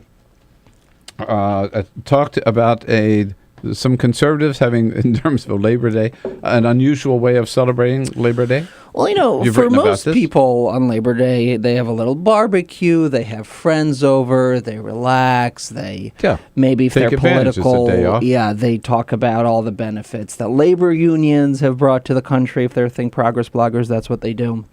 But out in Washington State, a conservative think tank decided that they're going to protest this Labor Day by doing what? Staging a work-in. That's right. Everyone come to work on Monday. Oh. It's a regular day. Oh, yeah, that'll go over big. Yeah. Right? Yeah. Went over very big, which, I thought that if you extend this logic further and you work on Labor Day, then you also have to work on weekends, because labor unions were instrumental in building the political momentum towards reforming the workday. So, but this was an effort on their part to push through, or to, I guess, bring greater attention to right-to-work legislation. which says that even if you're a union shop, you don't have to contribute to you don't have to contribute to the unions, even though the unions bargain on your behalf, which is, as you know, is a movement that's sweeping parts of the country. Several years ago, this effort to not only bust unions in terms of their size, but also from political perspective, you weaken the unions, you weaken the Democratic Party, and there, of course, you have greater Republican rule. Yeah, even the Michigan legislature pushing through that right-to-work legislation. But I think you're onto something, or these people are onto something, which is, I hadn't thought about this before, but if all those people who are anti-union, right, anti-collective bargaining, everything, when it comes to a day like Labor Day, they should have to go to work, damn it. Yeah, and then if it's a holiday to celebrate labor unions, then members of labor unions get the day off, and everybody else go to work. So you would extend this to all kind of opponents of unions? Yeah, across the board. Yeah, you don't like so unions? They know what they're missing. You don't like unions? Yeah. Fine, go to work. That's right. Yeah. It's not just the theory, it's what you have to do. Why should they get the day exactly. off? I didn't fight for this to give them the day off. Yeah. I like this idea. All right. Let's get a change.org petition. Yeah, right. Yeah. And this goes along with the Arthur Delaney crusade. What did he do? The 3-day weekend. Oh. Every weekend be a 3-day weekend. That's not a bad idea. See? So there we go. Something we finally can agree on. Delaney and myself. Yeah. A 3-day weekend. The only thing we haven't worked out yet is the extra day, Friday or Monday. Oh, I think Friday. I go Friday. Yeah. I go Friday. Arthur is firmly in the Monday camp. Why? I don't know. I don't remember why he said that he prefers Monday, but I prefer the Friday. I prefer the Friday too. Yeah. No, we should start this. No. I like his idea better than yours, Bill. So let's start there. Maybe if we have time, we'll do your Labor Day thing. I like them both. All right. One of the big stories that we haven't had a chance to talk to today, and Igor, I'm sure you are all over it, is in fact, I saw a story on Think Progress about the big celebrity. We talk a lot about hacking, right? Yeah. Okay. Now it's celebrity photos that were hacked over the weekend. Celebrity nude photos of people like Jennifer Lawrence and Kate Upton were apparently hacked from the iCloud. Well, I was going to say, where'd they get them? They don't know yet for sure, but they think they come from the Apple iCloud. There was either some security vulnerability, or they think that because there is a mixture of real photos that were proved to be authentic and fake photos, that someone had kind of a cache of all these pictures sitting there, and the hacker hacked into that person's, I guess, storage unit, so to speak, online storage unit, and leaked those photos out. Now the FBI is investigating, and it's really, I think, raising a lot of... Is this the Chinese army? I don't think we know. Yeah, who it is. There's so many things that we do. I saw one theory was that sort of on the deep, dark recesses of the internet, people have been passing around these hacked photos for a long time of celebrities, because they were able to get into their iCloud account. And so this might not be one person. All right, but a dumb question, I know, but why do they have nude photos of themselves in the first place up on their well, here's the issue. Pierre can speak to this. Yeah. This is the problem. I don't think that the problem is so much taking nude pictures, right? Like acting sexy and being sexual with someone that you love is totally awesome, and that's great, and we should safeguard that and not make it about that. However, if you have those photos, I don't have those photos. And I don't use the Apple iCloud for photos because I think that it's a real privacy issue. I don't want to take a photo. Are these photos of the people themselves, or not of people with other people involved in sex acts? It's all of the I think above. there's some of those as well. There's some of those. They're photos that they took with their partner because a lot of them have these long-distance relationships. So they take these sexy photos or them in the act or whatever, and then they sort of share with their loved one. And so the problem with the cloud being the cloud is that it's out there.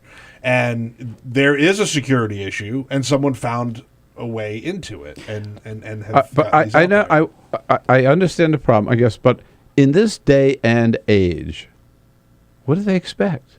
Right? You Well, really one of the expect that those questions photos, that you can have is- nude photos and nobody's ever going to find them or see them? Well, they seem to have that reasonable expectation. I think with time, it's pretty clear that a lot of these services, which are very new, I mean, the cloud has been around for, 2-3 years. We just don't know the kind of their vulnerability. And now we're learning. And I think as hacking and cybersecurity becomes more and more of an issue, people are kind of clued in that, hey, maybe it's not such a good idea.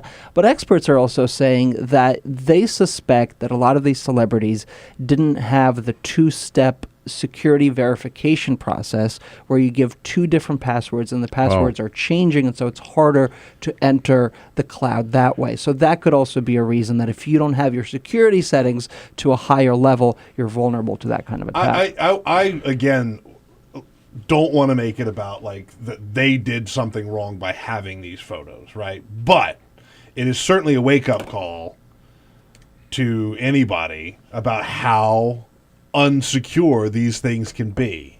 Absolutely. It is for me. I mean, and yeah, it's terrifying. I'm going to take all my photos down now. And what? But so, what's the penalty? Well, there's now an FBI investigation, and then I think if they catch these guys, it's years in prison. I mean, we saw several years ago when Scarlett Johansson, a guy hacked into her photos. There was a whole trial. He's now serving a 10-year prison sentence. In jail.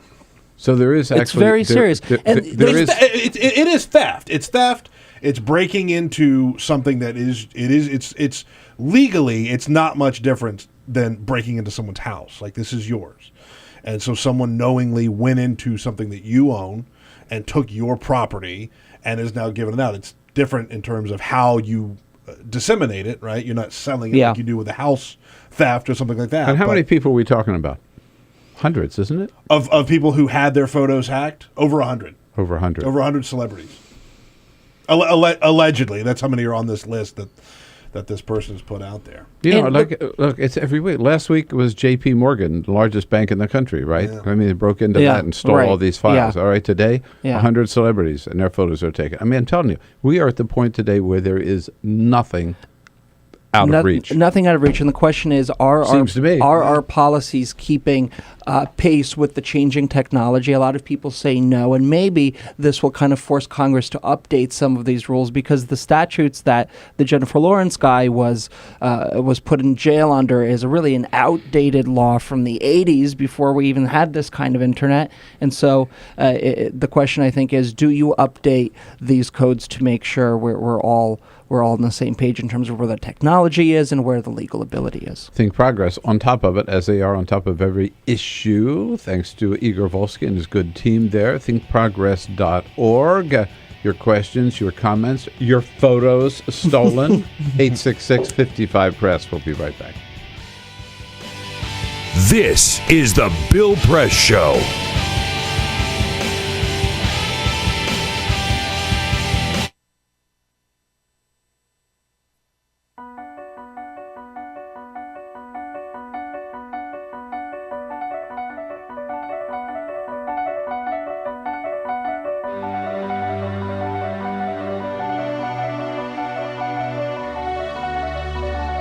The most important issue on this planet right now is to protect and conserve biodiversity in the world's oceans.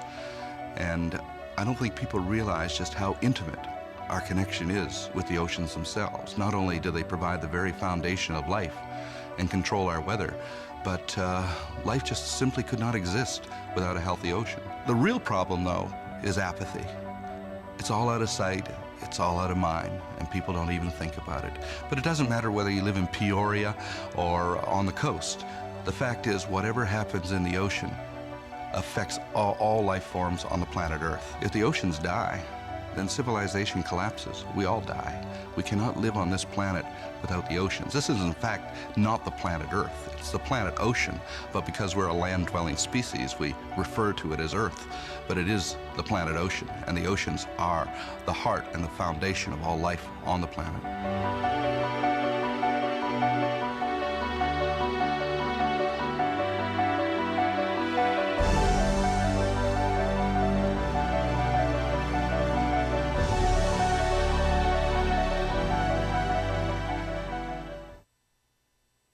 Two anti-government, self-described revolutionaries have shot up a pizza restaurant as well as a Walmart in Las Vegas.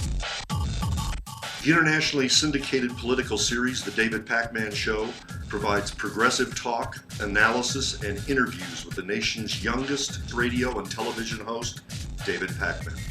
Find out more and catch up on all the latest episodes by visiting our website at freespeech.org.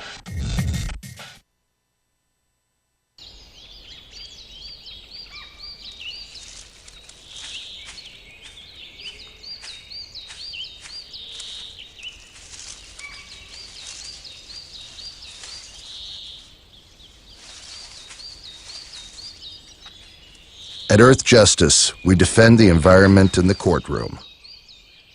Join our fight. When you take a seat, you take a stand. Earth Justice, because the Earth needs a good lawyer. Tune in to Gay USA with hosts Ann Northrup and Andy Hum for in-depth coverage of lesbian, gay, bisexual, and transgender news. Watch Gay USA every week, only on Free Speech TV.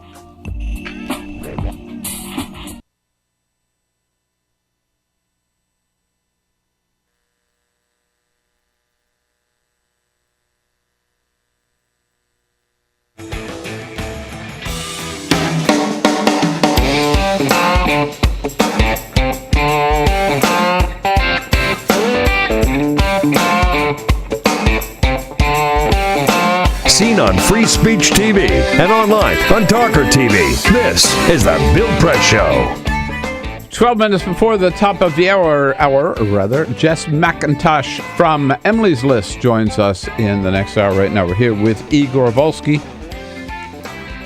Here every Tuesday from Think Progress, thinkprogress.org. Igor, since you were here last week, Mitch McConnell stepped in a little bit. This was actually some comments that he had made earlier in the year, but just came out at a retreat, the top secret retreat, they thought. Yes, so they thought. Out in Orange County, California, where he appeared in front of a group of the Koch brothers and basically said, hey, Charlie and David, whatever you want, you got, right? He was like, oh, you got, this is him speaking to millionaires and billionaires. The richest campaign donors saying, we're not going to spend or waste any time raising that minimum wage, holding votes to do that. Ugh. Stupid stuff like that. God, yeah, that's such a waste of time. Extending unemployment insurance. Oh, no, we're not going to waste better our time things to do on those gosh darn proposals. Yeah, right? Trying to roll back clean coal regulations and repealing Obamacare, and that will tie on to must-pass funding legislation. But the minimum wage, ugh. Yeah, and one of the things he said that he wanted to do was totally eliminate, not just rein in, eliminate the Environmental Protection Agency. Eliminate those, repeal that agency. Because they regulate polluters, and Charles and David Koch and the Koch Industries are among the biggest polluters in the country, so therefore no EPA, good for them. And since then, McConnell got a little bad news over the weekend.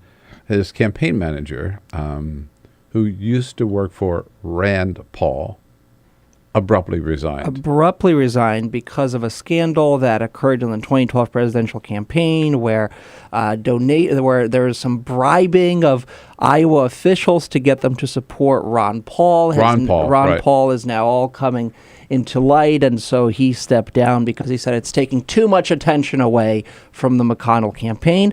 Now, McConnell is, I think, the latest poll about 4 or 5 points ahead of his Democratic challenger. So he's in a kind of a very close race. And it's interesting that given those dynamics over this past week, he's been giving interviews and also in this Koch brothers meeting said that practically he'd be willing to shut down the government again to try to get these Republican initiatives through, like rolling back some of the environmental regulations. Of course, he kind of walked it back at the end of last week saying, no shutdowns. But I think it's an interesting tactic to speak very directly to your conservative base, the kind of Ted Cruz, Steve Kings of the world and their constituents, and to tell them, hey, if we're in power, we're playing hardball with this president. just to see him grovel in front of these billionaires is just sick. But my column, which Peter, I know we tweeted it out last week. The Mitch McConnell's bromance with the Koch brothers. You can find it at our website at billpressshow.com on this whole appearance out there. And finally, I wanted to ask you about President Obama on the Sunday shows. Got a little bit of criticism, not so much from Republicans, but from leading Democrats, including Senator Dianne Feinstein, arguing, at least if we can hear that clip, that maybe the president hasn't done enough on ISIS. Here's the Senator Feinstein. I've learned one thing about this president, and that is he's very cautious. Maybe in this instance, too cautious. So it's that. So, you want to do the right thing. Is the president taking time to get things right, or is he just dithering? Well, let's be honest, he's had a lot of time. He's had more than a year. You'll remember last Labor Day, he was talking about bombing Syria because of the chemical weapons. We knew about ISIS back then. He's been briefed about it for a very long time. So the fact that he said at the end of last week that there was no plan yet, I think raised a lot of eyebrows, because maybe for Americans it's a new story after the beheading. For the administration, they've known about this for quite some time. And yes, I think this president is somewhat indecisive, but the question is also, we had a somewhat decisive president who ran into war as quickly as possible, so that's not always necessarily a good thing. I think a lot of people, including Democrats, Feinstein and others, are now saying we've waited so long, the options we have in terms of how we can hold ISIS back and how we can ensure there's no threat to Americans here, with American nationals who sympathize with ISIS coming in and carrying out actions. The range of things we can do is very limited now, because they have all that territory in the north, and they are using social media so greatly and so powerfully. And with the Joint Chiefs of Staff chairman saying that this is the biggest threat America has ever faced, and the president saying I have no plan, well, there's a bit of a disconnect then, and I think it's causing a good level of anxiety with both parties. Yeah, no, it is. So you want a president. You don't want a president who's going to shoot from the lip, but the way George Bush did. But you also don't want a president that dithers so long that you never take action, right? So it's that getting it right in between, and that's why they pay him the big bucks. But it's a tough decision, and even if you listen to the Republican critics, they don't have a perfect solution. They're just saying do more of what you're doing, just do it more aggressively than you have been. No, they don't have a strategy either, but we would hope that he would. Igor Volsky, great to see you, my friend. Good to see Thanks you. so much for coming in. All right, see you next week. Have a good one, and I'll be back and tell you what's on the president's agenda today. Hopping on Air Force One, heading overseas. This is the Bill Press Show.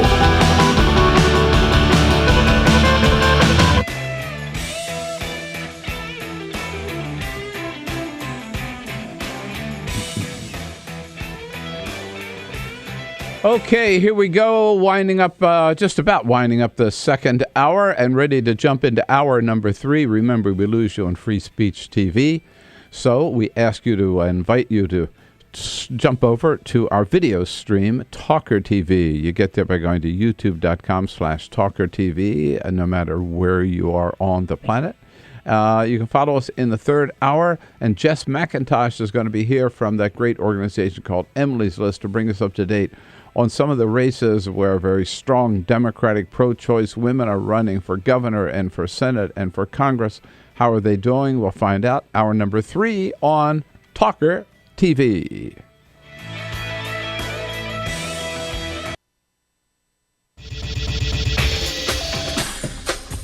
Tune into Free Speech TV for Democracy Now!, a national, independent, award-winning news program bringing you people and perspectives rarely seen on corporate media.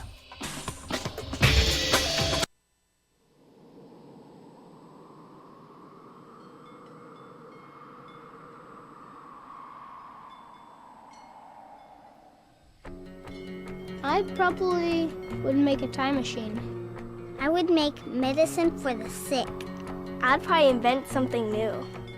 我会赢到5个总冠军戒指。 If I could have an extra 5 years to live. You said 5, right? 5 years.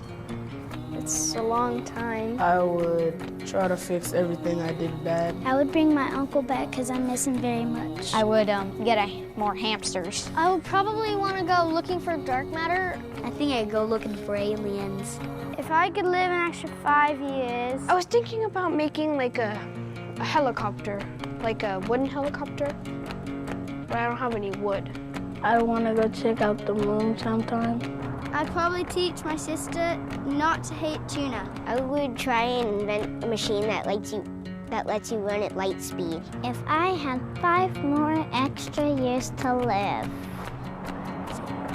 I would be the boss of all the chipmunks. Eu cantaria na frente de 1 milhão de pessoas. I don't really know. I think I'd do anything. Why are you asking me that?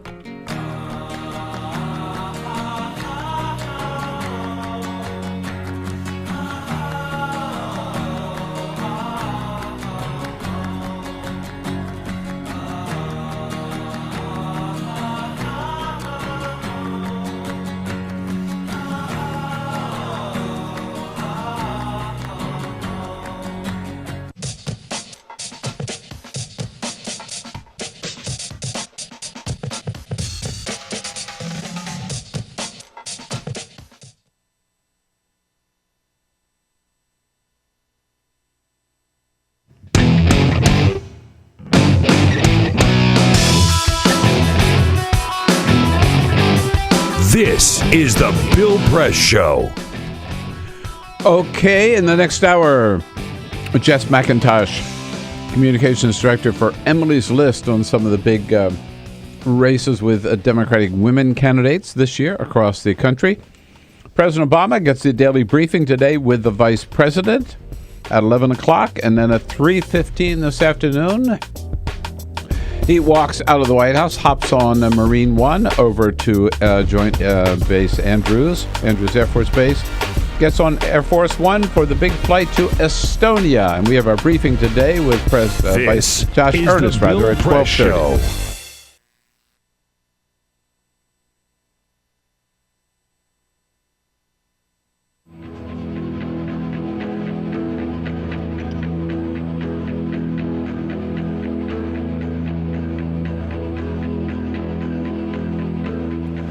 West here reporting from Houston, Texas for Climate Desk. Now, one of the biggest uncertainties in climate science right now is the role of clouds.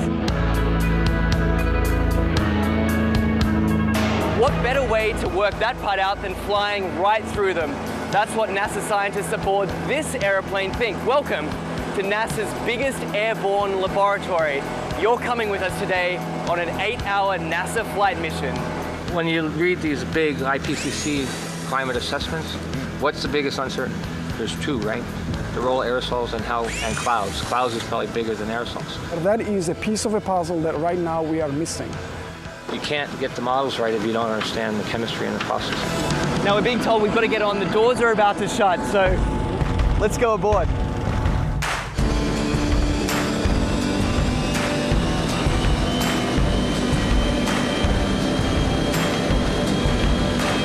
Every time you turn on the weather, every time you hear a climate change prediction, that information has to come from somewhere. And it starts by getting sucked out of the air from planes like this.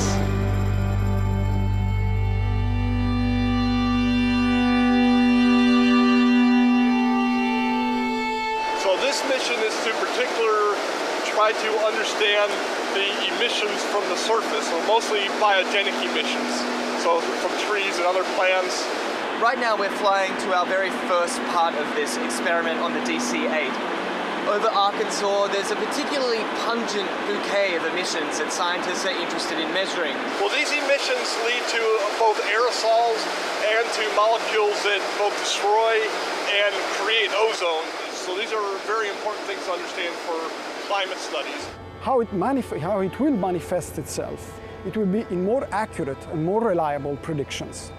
So what we're doing is taking a series of flyovers, each at a different level of the atmosphere, scooping up those emissions, testing them, and hopefully scientists are going to see exactly what's in this column of air all the way up.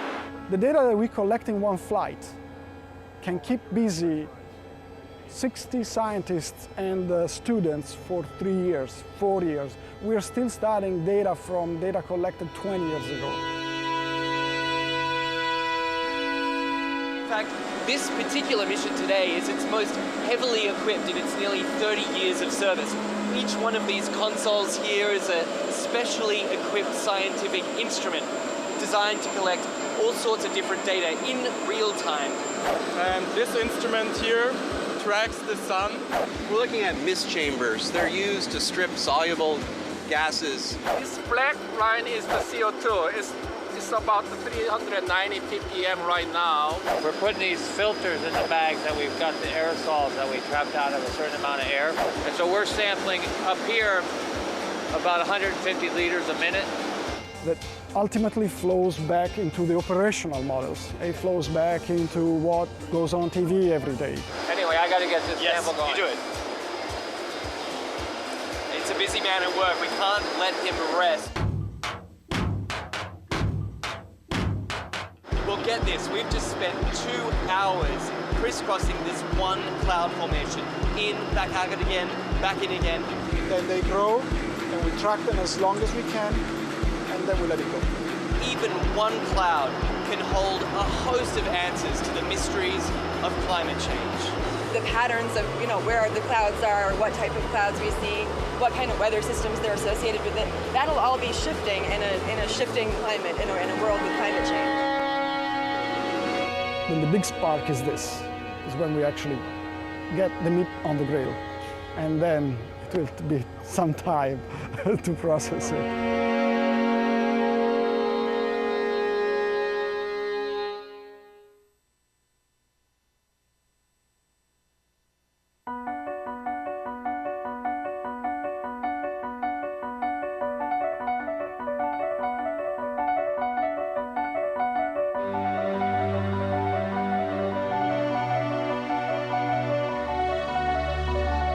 The most important issue on this planet right now is to protect and conserve biodiversity in the world's oceans. And I don't think people realize just how intimate our connection is with the oceans themselves. Not only do they provide the very foundation of life and control our weather, but life just simply could not exist without a healthy ocean. The real problem, though, is apathy. It's all out of sight. It's all out of mind, and people don't even think about it. But it doesn't matter whether you live in Peoria or on the coast.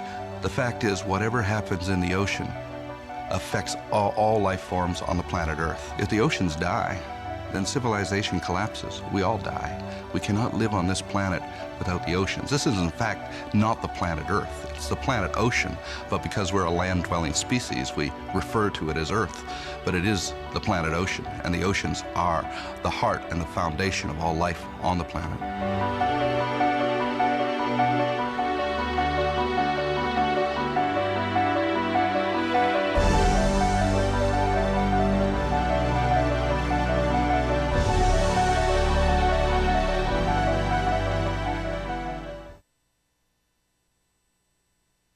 What the frack? What the frack? What the frack? What the frack? President Obama, are you fracking kidding me? Reopen the EPA studies in Texas, Wyoming, and Pennsylvania. Fracking pollutes our oceans. Fracking poisons our water. Fracking makes climate change worse. Fracking relies on toxic chemicals that cause cancer. Ban fracking now. Ban fracking now. Go on.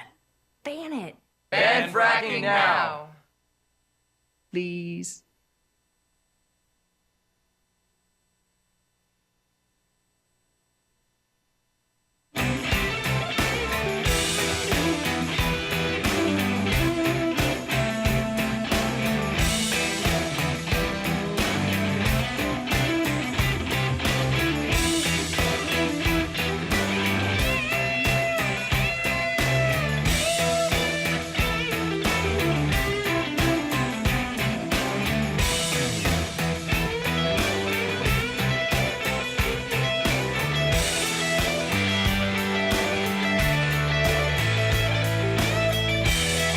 And online, this is the Bill Press Show. It's the day after Labor Day. Remember what it's all about and hug a union member today. Come on. Hey, hello, everybody. Tuesday, September 2nd. Here we are. Here we go. The Bill Press Show. Hour number 3 on a Tuesday, coming out to you live all across this great country of ours from our studio in Capitol Hill in Washington, D.C. With the news of the day here in Washington, around the country, around the globe. Wrapping it all up for you. Telling you what's going on and asking you to tell us what it all means to you. You can do so, of course, by giving us a call at 866-55-PRESS. Send us your comments on Twitter at BP Show, on Facebook at facebook.com/Bill Press Show. And here with you on your local progressive talk radio station. So good for you if you've got one. If not, remember you can find us also on the TuneIn app. Just download it. It's free. Or on iHeartRadio. And look for the Bill Press Show and you'll be connected to one of our great affiliates. Worldwide, we're with you on our video stream at youtube.com/TawkrTV. Peter Ogburn, Elisa Murphy. Hello, guys. Happy Tuesday. Hey. Tuesday. Alicia Cruz there on the phones, ready for your calls at 866-55-PRESS. And looking good on the video stream, thanks to our videographer, Cyprian Bolding, on TawkrTV, again, worldwide at youtube.com/Tawker, TAWKRTV. Hope you guys had a good weekend. A wonderful weekend. I like how we said farewell to summer this weekend, and then today it's supposed to be 95 degrees here in Washington, D.C. Yes. Yeah. Generally, we have in the summer in Washington, D.C., it is high 90s, over into the hundreds, and humid and totally freaking miserable. Yeah. We didn't have that this summer. No. So we're going to have it this week instead. Yeah, we were planning on cramming in a lot of time at the pool this past week, because it's our last week to enjoy it. The water was freezing cold, and we were at about 82 degrees. Every now and then it got a little warmer. If you forgot, now the pool's closed, and it's blazing hot. If you forgot, those of us live in Washington or in the area, if we forgot how miserable Washington can be during the summer, we're going to find out again this week. But it was an important day yesterday. Important to remember what Labor Day is all about. And the president and the vice president were on the scene.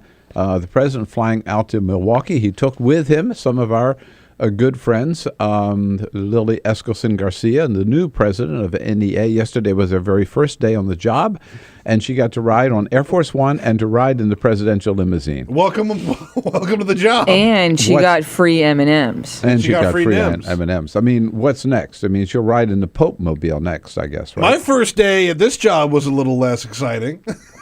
Well, thank you very much. I'm just saying, most people, when they have their first day, they don't get. How about your last day on the job? Let's see, what time? My first day was scintillating. Yeah. Good recovery. Okay. So Lily Garcia was the president yesterday. So was Leo Gerard, president of the Steelworkers. Mary Kay Henry, president of the SEIU. Joe Hansen, president of the UFCW. And I'm not sure if there were any others on board. I know that they were as well. And the president yesterday talking out of Milwaukee about the great contribution unions have made.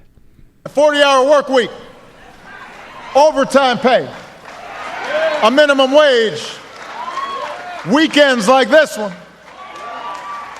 All that didn't happen by accident.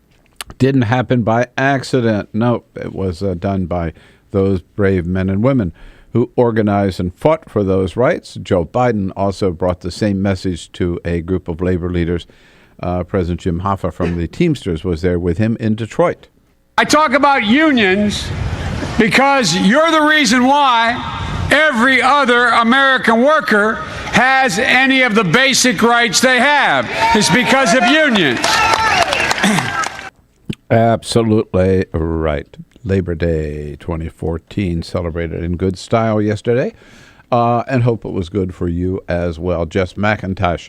Many important races. Jean Shaheen up in New Hampshire, Mary Landrieu in Louisiana, Kay Hagan in North Carolina. Many important races for female candidates in this country. Today we will take a look at all of them with Jess McIntosh communications director for Emily's List, a little bit later in the hour. But first, Peter. This is the Full Court Press. Just a couple of other stories making news. Baytown, Texas. John McCormick, 65 years old, was out mowing his lawn over the weekend. Yeah. And he had a heart attack. So firefighters and EMTs showed up, got him to the hospital. He's okay. He's resting. He's going to be fine. But the firefighters that showed up on the scene, they realized that Mr. McCormick was not even halfway done mowing his lawn, so they did what any good firefighter would do after they dropped him off at the hospital. Got him the care they needed. They went back. They finished mowing his lawn for him. They put the lawnmower back in the shed. Good left for a little them. note, said, we hated to see that you only got the job halfway done. Get some rest. We got you covered. Not That's everyone a nice would have story, thought of huh? that. That's really nice. Yeah, how about that? You know, Eric Cantor, he's no longer without a job in the House of Representatives, but he does have a new job joining a Wall Street investment bank. He is going to be the vice chairman and managing director of Moelis & Company. They are a New York-based company, but they want to set up an office here in Washington, and Cantor is their man to get it up and running. Cantor will receive a $1.4 million sign-on bonus and at least $2 million in annual pay at this new gig. That's a little more money than he made as a member of Congress. Just a little bit. But here's my question is, so what's different about this new job? He was working for Wall Street. He was working for Wall Street in Congress, and now he's working for Wall Street on the outside of Congress, right? He's just getting more money for the same work. And congratulations to Sam Cass and Alex Wagner. Yes, how about it? Cass, the senior policy advisor for nutrition policy and the executive director of the Let's personal Move campaign. chef of the Obamas. Of the Obamas. He married MSNBC's Alex Wagner at Blue Hill at Stone Barns, a big farm-to-table restaurant and complex in New York. In attendance, the president, the first lady, and their two daughters, along with several members of the media, all eating and dining and celebrating together. I'd love to know who else was there at the wedding. Yeah. Very, very short on details of who else was at the wedding, but You I'm know, sure we'll find I out. mean, were all the MSNBC hosts invited? And all the MSNBC staff, you know what I mean? It's a good question, I'd love to know, right? It's a good question. I mean, was Big Eddie there? We don't know. Was Reverend Al Sharpton there? Was Chris Matthews there? Good question.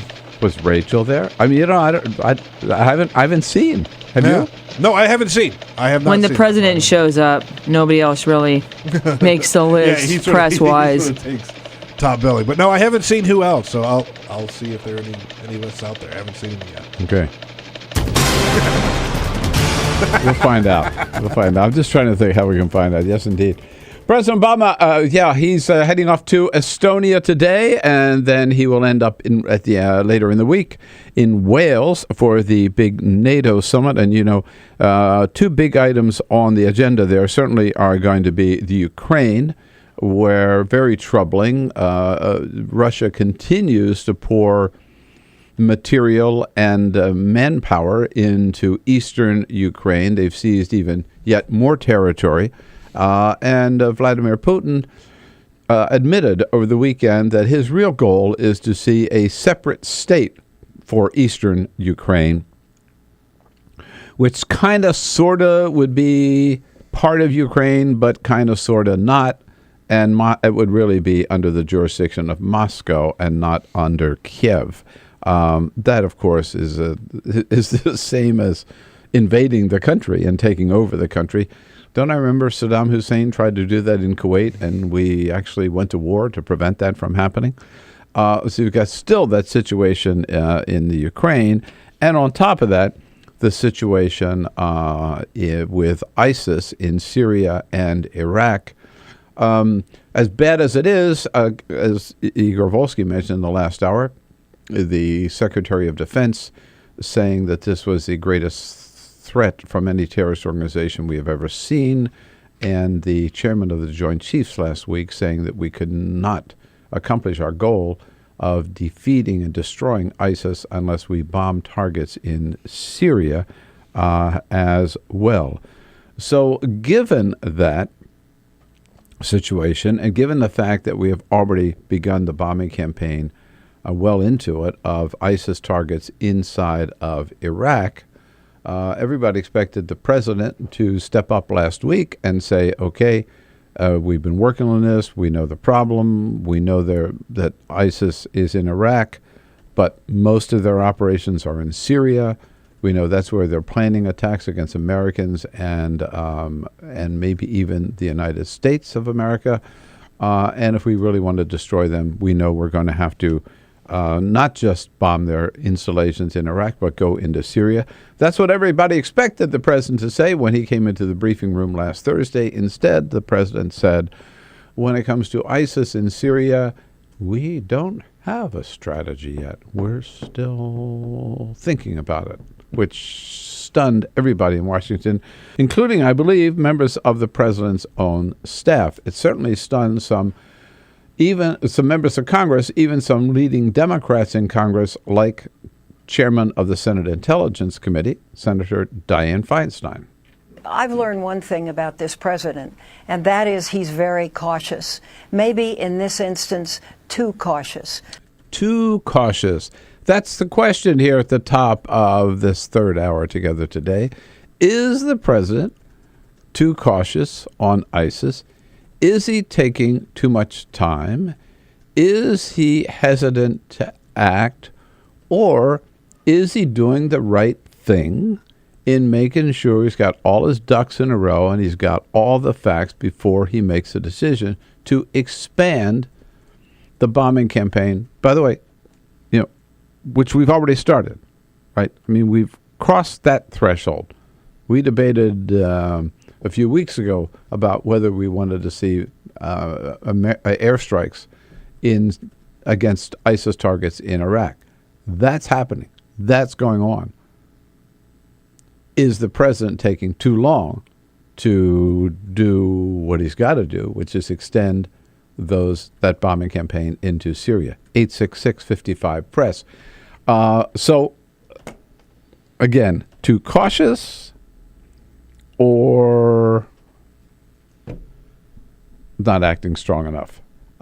What do you want? Do you want a president like George Bush, who went to war in Iraq before knowing all the facts?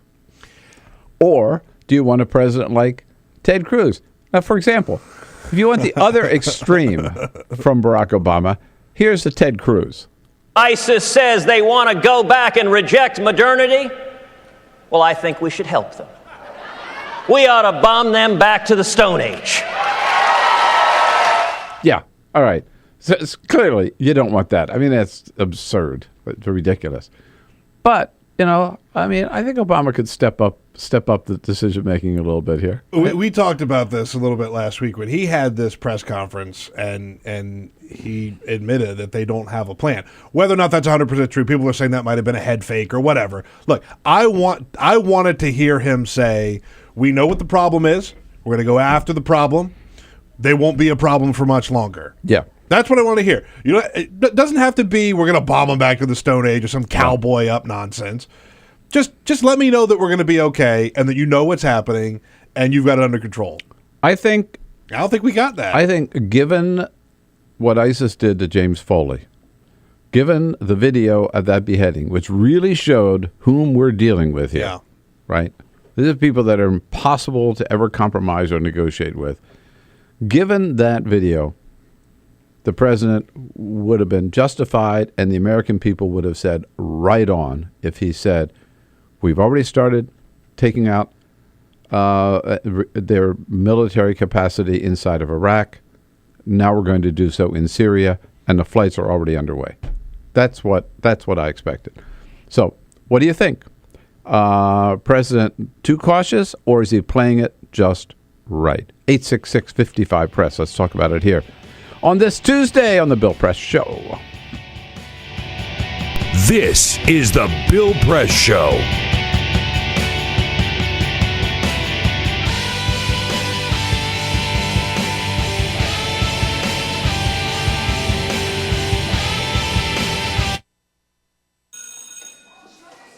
Don't look at me. Your hair's a bit frizzy today. Aww. You should pick that up. such a dork, loser. Here, let me help you with that. Oops. Every day, kids witness bullying. Oh, look! Your crush is looking at you. Poor you. They want to help, but don't know how. See, no one here's gonna help you, because no one Teach your likes kids how to be more than a bystander. Visit stopbullying.gov. If you drive buzzed, it could cost you around $10,000. You'll face major legal fees, major fines, and steep insurance penalties. You could lose everything. Nothing kills a buzz like getting pulled over for buzz driving, because buzz driving is drunk driving. When some people struggle with their mortgage payments, they become frozen, petrified. Not knowing what to do, they do nothing. But the people who take action are far more likely to get the most positive outcome. Making home affordable is a free government program. Call now to talk one-on-one with a housing expert about the options that are right for you. Real help, real answers, right now. Here at the GED Pep Talk Center, we have pep talkers standing by to get you motivated for your GED diploma. Text the name Terry to 69222 for a sympathetic pep talk. You show people what you really are. Or for a gentle pep talk, text the name Deborah. You know you're going to make people very proud of you. And if that's not enough, text the name Danny for an extreme pep talk. Prove everyone wrong. Show them you're the boss. Get your GED pep talk and find free GED classes. Text the name of the person you want a pep talk from to 69222.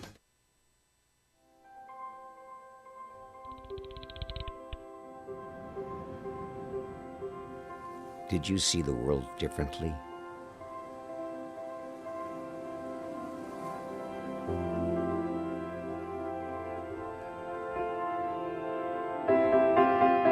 Did you celebrate the victory?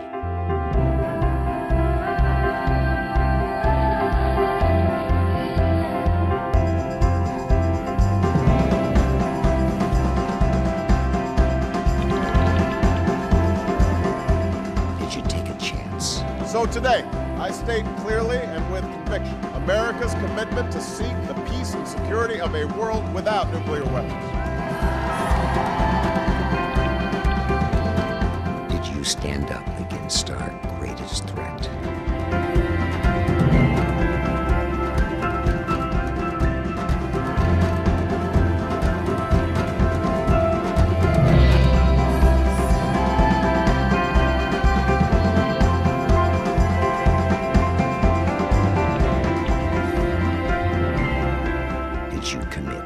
Change the world.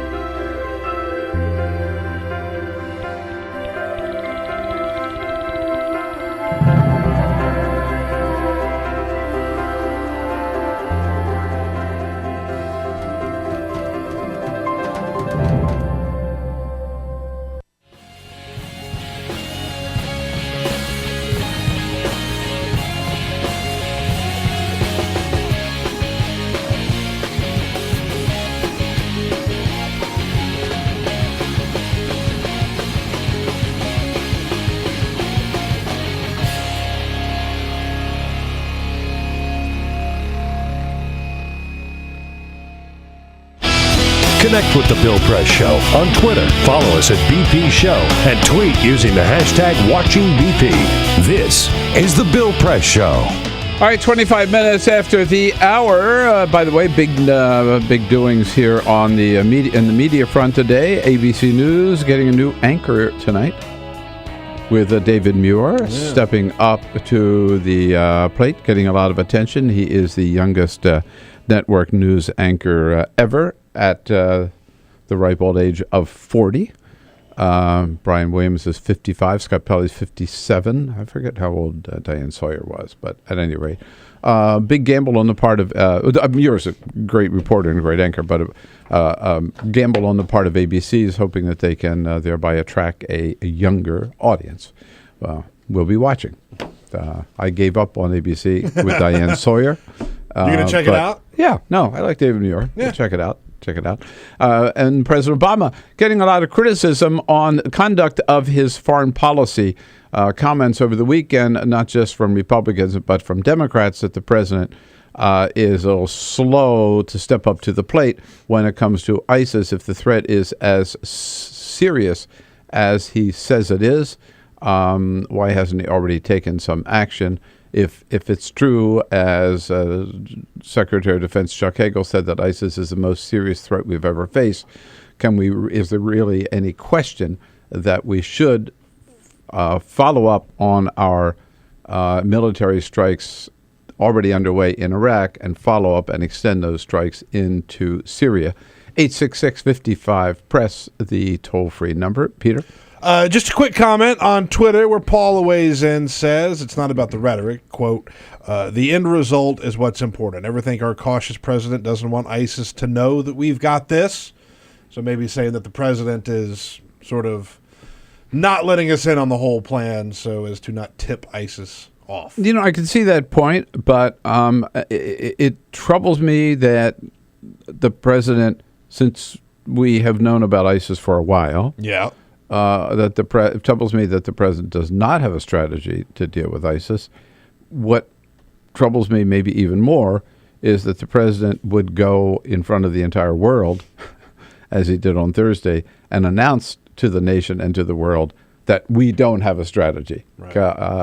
I think it would have been much smarter for him, and I think he probably would agree with that, to say all options, as they usually do, all options are on the table. We're considering all options. And, of course, one of the options would be military strike. And we're not taking anything off the table. That's usually what they say when they haven't made up their mind. Right. But to come out and say, we don't have a clue what we're doing when it comes to ISIS. It also, I think, that works against her point is that it's not like he has shied away from beating up on ISIS, right? Like he's called them a cancer. He says they need to be wiped off. Rhetorically, he's done all the right things. Exactly. Right. So it's not like he's going to fake them out and make them think that we're not taking them seriously. I mean, he has taken them seriously. It's just we don't have a plan. You know, again, it's tough. Don't mean to be too critical because it's tough. But we don't want a Ted Cruz. We don't want a George Bush. On the other hand, we don't want a Jimmy Carter either. So, President Obama, step up to the plate. This is the Bill Press Show. So this is my computer. This is your computer. Let's go on the internet. Let's go. Click it. Yes. Okay. I cursor in between the R and the E. Pressing dot, I want you to just push the period. She's gonna love me all over again. That's it. Jamaica, here you go. Here we go. Good job. Thank you. Thank you. And I did it by myself. Feel smarter. So, I'm kind of new here, but I've noticed a trend. My human does this funny thing where she goes around and gets all my toys, and then she hides them in that basket by the door. You know, but it's always the same basket, and it's always in the same place. And then she acts so surprised when I find them, but, you know, she's putting them in the same basket. Again. It's like, hello, that's where you put it last time. You were the worst at hide and go seek.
So, same time next week? Well, of course. Put away a few bucks, feel like $1 million. For free tips to help you save, go to Feed the Pig.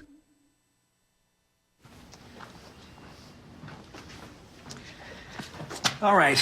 I know this isn't any fun to talk about, but we should. Okay. So who's going to do what? I'll pack the dead batteries. Great. I'll only put what I don't need into a duffel bag. Perfect. That's totally unhelpful. No problem. Meanwhile, I will try to comfort everyone by speaking in a calm voice. And I'll try to get the generator going without any gas. Oh, let's not forget the cell phones, which probably won't work. Right. And who is going to handle supplies? I can forget to do a list for us. Thanks, pal. Well, I think we couldn't be any less prepared. I'm proud of you guys. Talk to your kids about who to call, where to meet, what to pack. Visit ready.gov/kids for tips and information. Hey, thanks for stopping by. You know, I followed your character since the first episode. I'm a big fan. Big fan. Thank you. And listen, your storyline, it makes for incredible TV drama. Thing is, your drug use is very adult content. Too adult for the kids. So I'm gonna have to block you. Oh, man. Yeah. Well, have a good one. You're a nice lady.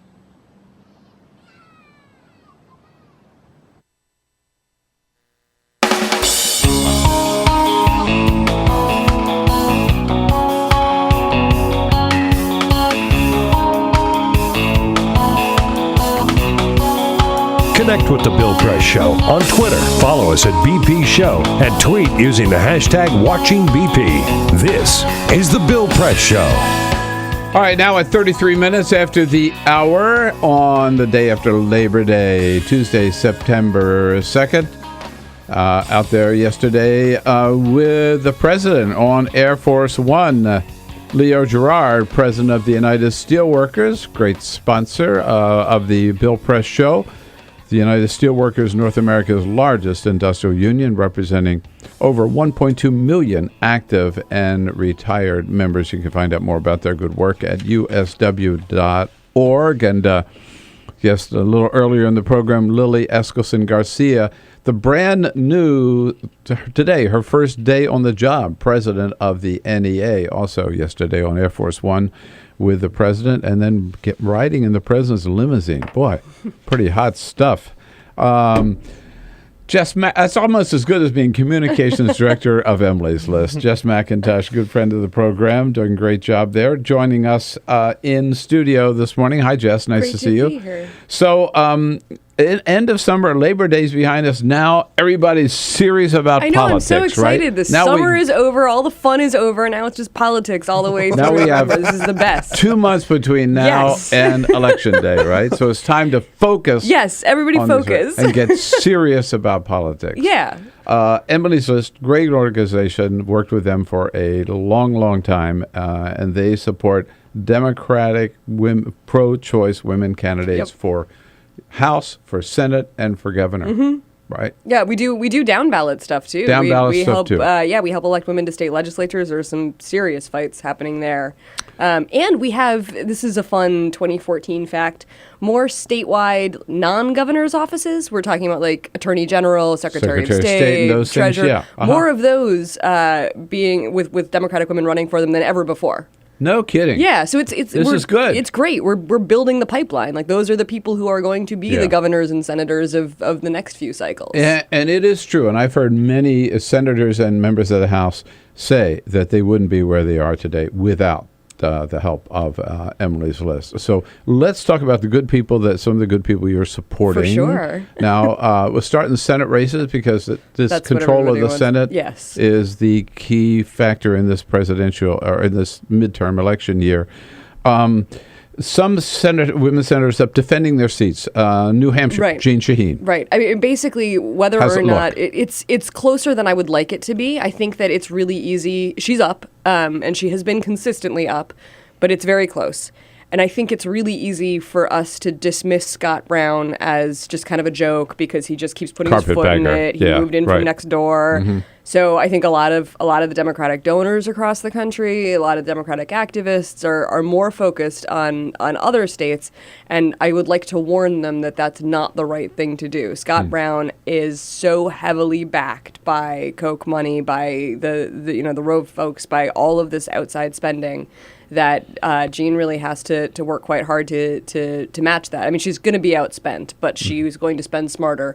And frankly, New Hampshire really likes her. Like she's been around a while. She's a good there. governor. She's been a good senator. Right. She's really solid. Really. Right. So I think she pulls it out, but she's not going to pull it out if Democrats don't tune into this race and pay a little more attention than we have been. Love to see her crunch Scott Brown. He would make history as the only person ever to be defeated by two separate women for Senate. And we would like to help Scott Brown make history. We would like him to make history as well. Kay Hagan, North Carolina. Yeah, this is another one. I think that this is sort of the balance of the Senate hangs on North Carolina. If we lose North Carolina, it is very likely that Democrats have lost the Senate. If we keep it, I think that means we keep the Senate. Republicans have to make up 6 seats, and I don't see them getting the 6 without getting North Carolina. So Kay Hagan has been running one of the best campaigns in the country. Yep. She's got a fantastic team. She is a fantastic leader. And the person that she's running against is Tom Tillis, who is the majority leader of the tremendously unpopular North Carolina legislature. I mean, they have the worst numbers in that state. They have been, they spawned statewide protests, the Moral Monday folks. They, slashed education, they're cutting jobs, they've put in these super draconian laws against women. I mean, they've been a flashpoint for some of the biggest protests in the country, and we've seen some fairly big ones over this incredibly reactionary agenda. So she's running against that guy. And that guy really isn't doing himself any favors. He got caught on tape saying something that made Mitt Romney's 47% comment look kind. He said that we had to divide and conquer people on public assistance. Oh. Which got described as Bond villain-esque. Yeah, exactly. I was going to say, that sounds like a movie We have villain. to divide and conquer people on, and then he expounded, which was fantastic. We have to turn the people, and he pointed to the woman with cerebral palsy who couldn't help her situation. We have to turn them against, and then he pointed to a hypothetical single woman who had a number of children, people who don't need the system in the same way. Oh, that's dark. Yeah. Man, that's dark. Really is. Holy cow. I mean, how you go from that to saying, yes, I would like to represent North Carolinians, like it's... all of you. Yeah. Yeah. Yeah. What Turn great, against each other. Yeah, what great public policy, right? So, that's the way to I mean, move that's north. that guy. So, Go. like, North Carolina, I feel...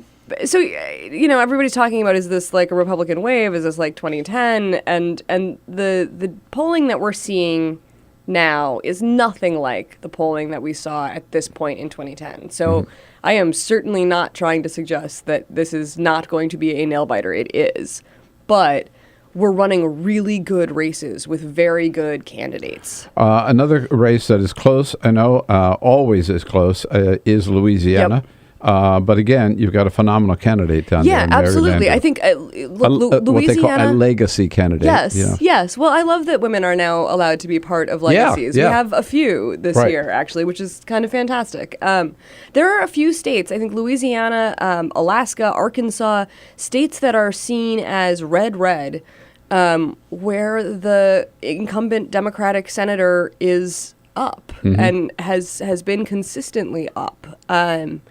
I mean, I think that this is why it's hard to get to 6 for them. You'd have to lose states like Louisiana and Arkansas and Alaska. And so far, it doesn't, at least in the last 2, doesn't seem like that's going to happen.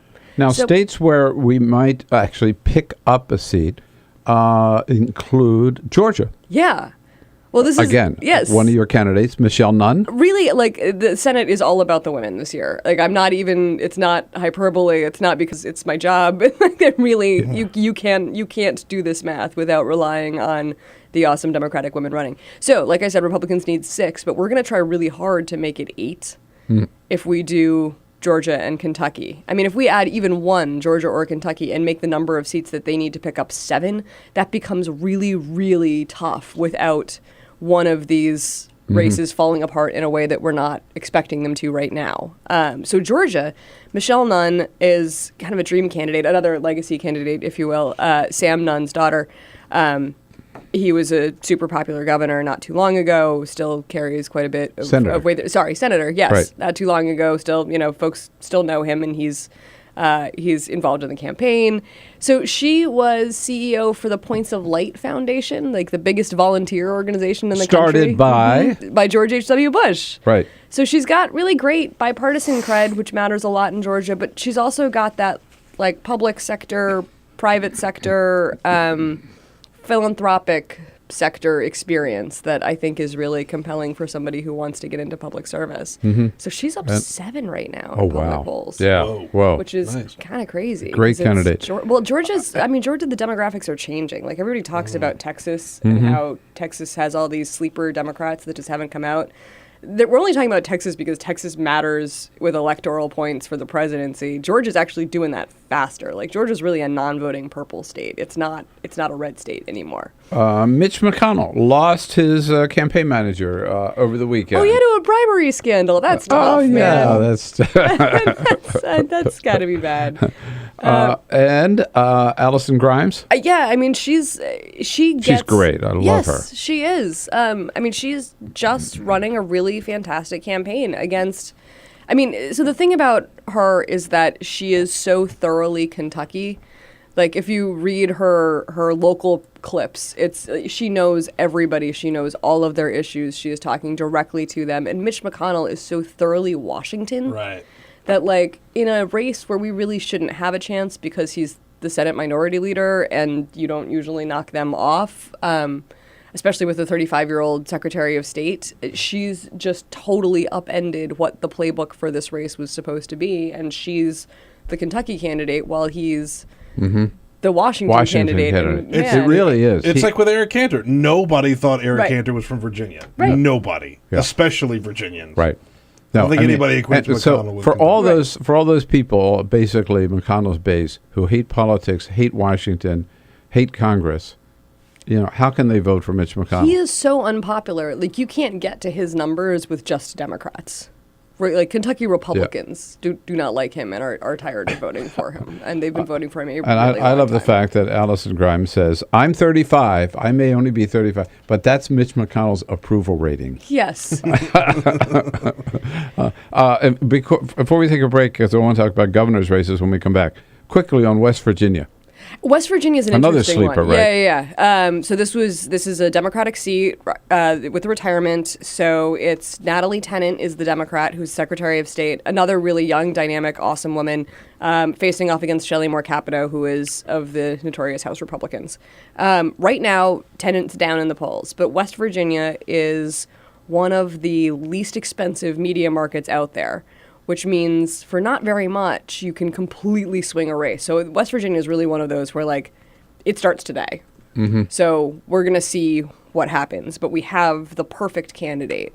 And, the issue profile in West Virginia certainly tilts towards an economic populism for sure. So, we're excited to see where it goes. And again, running against an incumbent Republican member of the House, should give Natalie Tennant a good platform there to run on. And then we'll move into the governor's races with Emily's list. Your questions, your comments, any of these Senate races or governor's races coming up at 866-55-PRESS. We'll be back with Jess McIntosh. This is the Bill Press Show.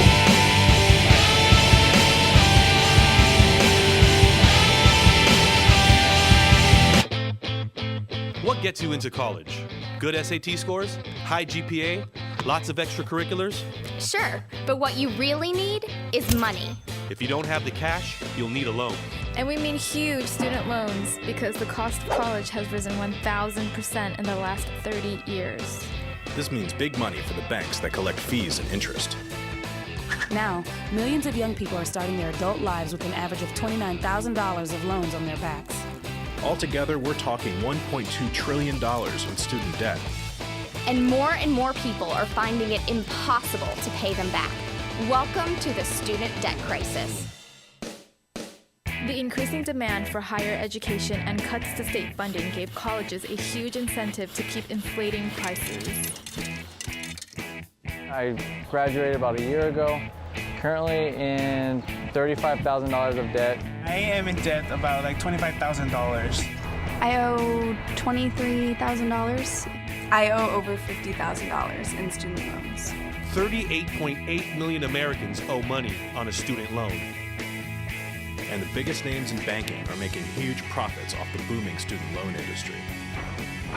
Sallie Mae, the largest provider of private student loans, made $949 million last year.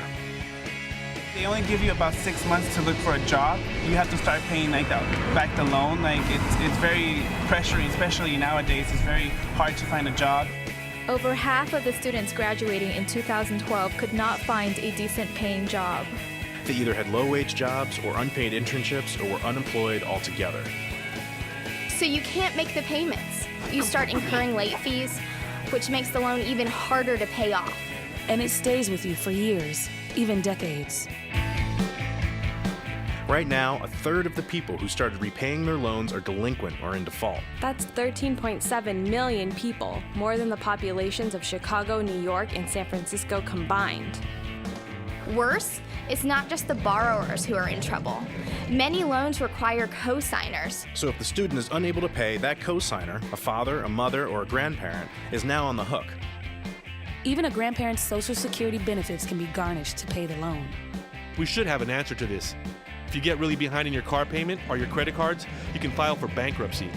But Congress has made it nearly impossible to discharge student loans through bankruptcy. Big institutions make big profits while students try to make ends meet under crushing debt. Is this how we want our education system to work?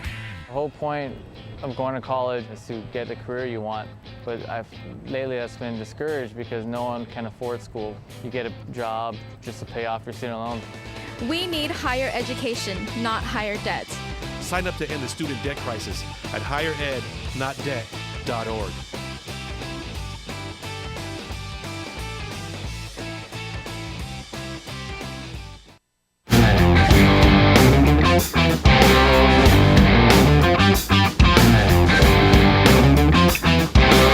On your radio, on TV, and online. This is The Bill Press Show. All right, time to take politics seriously here. 12 minutes before the top of the hour. Labor Day is behind us. We're into the big Senate, House, and governor's races, plus a lot of other down ballot races, which are very important. And those state legislative races, as we learned, are so important because they determine a reapportionment and drawing the lines, which in fact then determines what we end up with, all these Tea Party people in the House of Representatives. Jess McIntosh is right in the middle of it as communications director for Emily's List, supporting great Democratic women candidates for all of the above across the board.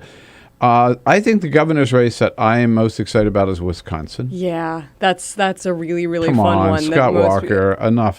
So, Oh, he's the worst. But yeah, he's already running for president. I know. As if he's going to get reelected. Well, this is the fun part. Like, we have the chance to stop this guy who could be whoever the Democratic nominee for president is, who could be a real threat to her or maybe him if he decides to run. He's the governor of a Midwestern state, uber conservative. Like, just there is nobody to the right of Scott Walker. And he has managed to inflict his agenda on a more populist state. And if he gets reelected, if that's an affirmation of that agenda, I think it'll give him a really, it'll give him a message for 2016. But the good news is this is one of the only races. I talked a lot about the Senate races and how everybody's up. I think all of those races are going to tighten as we go. Like, that's how this is going to work. It's going to be a nail biter. So if Michelle Nunn is up 7 in Georgia, she won't be by election day. And I believe that she can pull it out, but it's going to be much closer than that. Wisconsin governor's race is one of the only ones in the country where the Democrat has just been slowly and steadily gaining on him and has just pulled ahead. Like the polls are going in the right direction in the Wisconsin governor's race. Mary Burke is just one of the hardest working candidates we've ever seen. She's another first-timer. And she has that tri-sector experience, that public-private philanthropic business that people really like in an executive. So she's just been making the case and hammering him on his awful jobs record. Wisconsin is, last in the Midwest in job creation, and he pushed through this absolutely terrible agenda, and it's really harmed the state. It's not just about, No, Wisconsin just deserves a lot better than Scott. I mean, really, he does not fit the profile of Wisconsin at all. And poor Wisconsin is so polarized. They've been through so much with recalls and, the late night shenanigans that he's pulled. Like, they just need a good, solid Midwestern governor who cares about the people more than some sort of ideological agenda. And they really have that in Mary Burke. So Mary Burke. Massachusetts, Martha Coakley. Yep. Martha Coakley is the most popular elected official in Massachusetts. She's really running a completely different race than she did in 2010. And she's very explicitly saying that. Yeah. I mean, she is working her tail off. And the polls show it. I mean, when she lost in 2010, folks almost immediately went right back and reelected her attorney general. Like, they really like her in Massachusetts. She's done a really good job for them. And I think they're ready to send her to the governor's seat, which is fantastic. If in 2012 we elected the first woman senator from Massachusetts with Elizabeth Warren, of course, wouldn't it be great in 2014 to elect the first woman governor from Massachusetts? And quickly, Texas, Wendy Davis. Yeah, I mean, this is another one that, like, it's just starting now because it has the exact opposite problem of West Virginia, which is such an inexpensive market and people aren't paying a ton of attention. Right. Texas is so expensive, and also they have no limits. Like, you can just donate anything to anybody from anywhere. There's nothing. So we don't know what's going to happen in Texas just yet. And there's that whole sleeper demographic thing where, Democratic voters in Texas have literally never been energized. We don't know what that looks like. And this year they really are. Every time I go down to Texas, they're just totally crazy about Wendy Davis. And her running mate, Leticia Van de Putte, is a really strong Latina who would be, if she's elected lieutenant governor, would be the highest ranking Latina in the country, who is talking exactly to the community that they need to turn out in November. So I'm excited about it. All right. All these important races, you can find out more about them. Most importantly, you can also weigh in here and pitch in and help out all these great women who are running by going to emilyslist.org.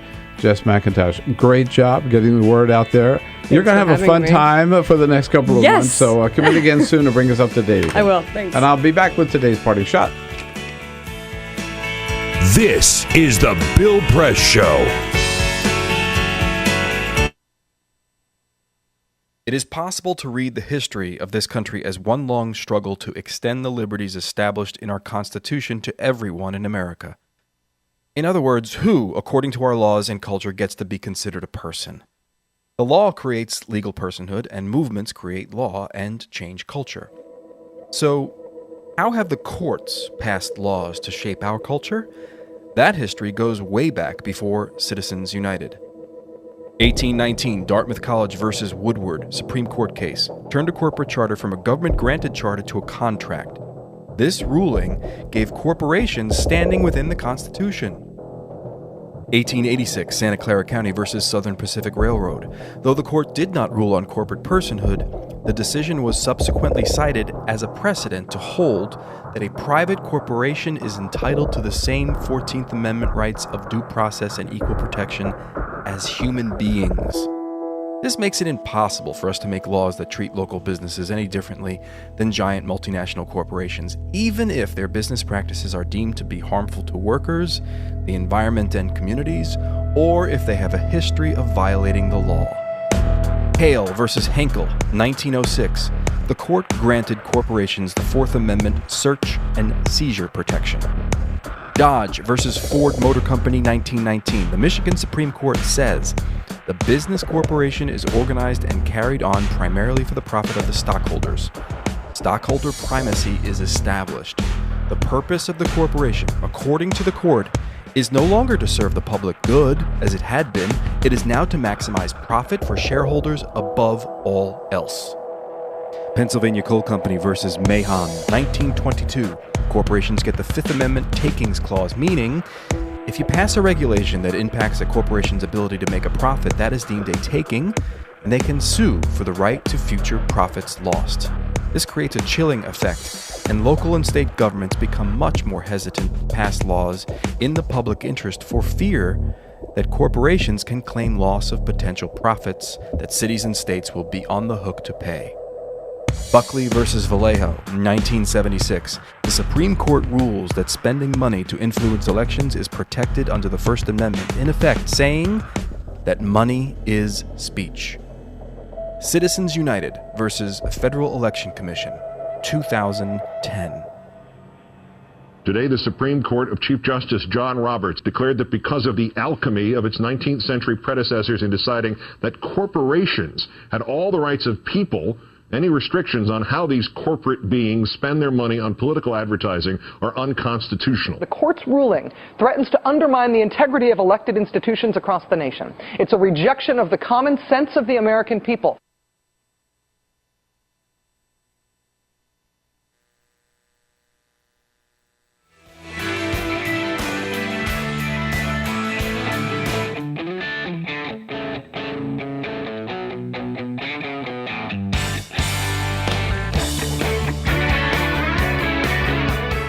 The Parting Shot with Bill Press. This is The Bill Press Show. Well, like all of you, I took the day off yesterday and enjoyed every minute of it. But like me, I hope all of you took time out to reflect on what Labor Day is all about. No doubt about it. For me, joining a labor union was one of the best decisions I ever made. It meant job security for my family, good wages, health benefits, vacation with pay, and retirement benefits, like it has for millions of American men and women. Of course, those benefits weren't easy to get. They were fought for and won by the union activists who went before us. What's so frustrating is that so many of those same benefits are under attack today by corporate forces like the Koch brothers, who want to take away collective bargaining, the minimum wage, unemployment insurance, and all the rest. That's why unions are more important today than ever before, to protect the rights we've got and to fight for even more. Solidarity indeed. Hey folks, have a great Tuesday. We'll look for you again tomorrow morning. This is The Bill Press Show.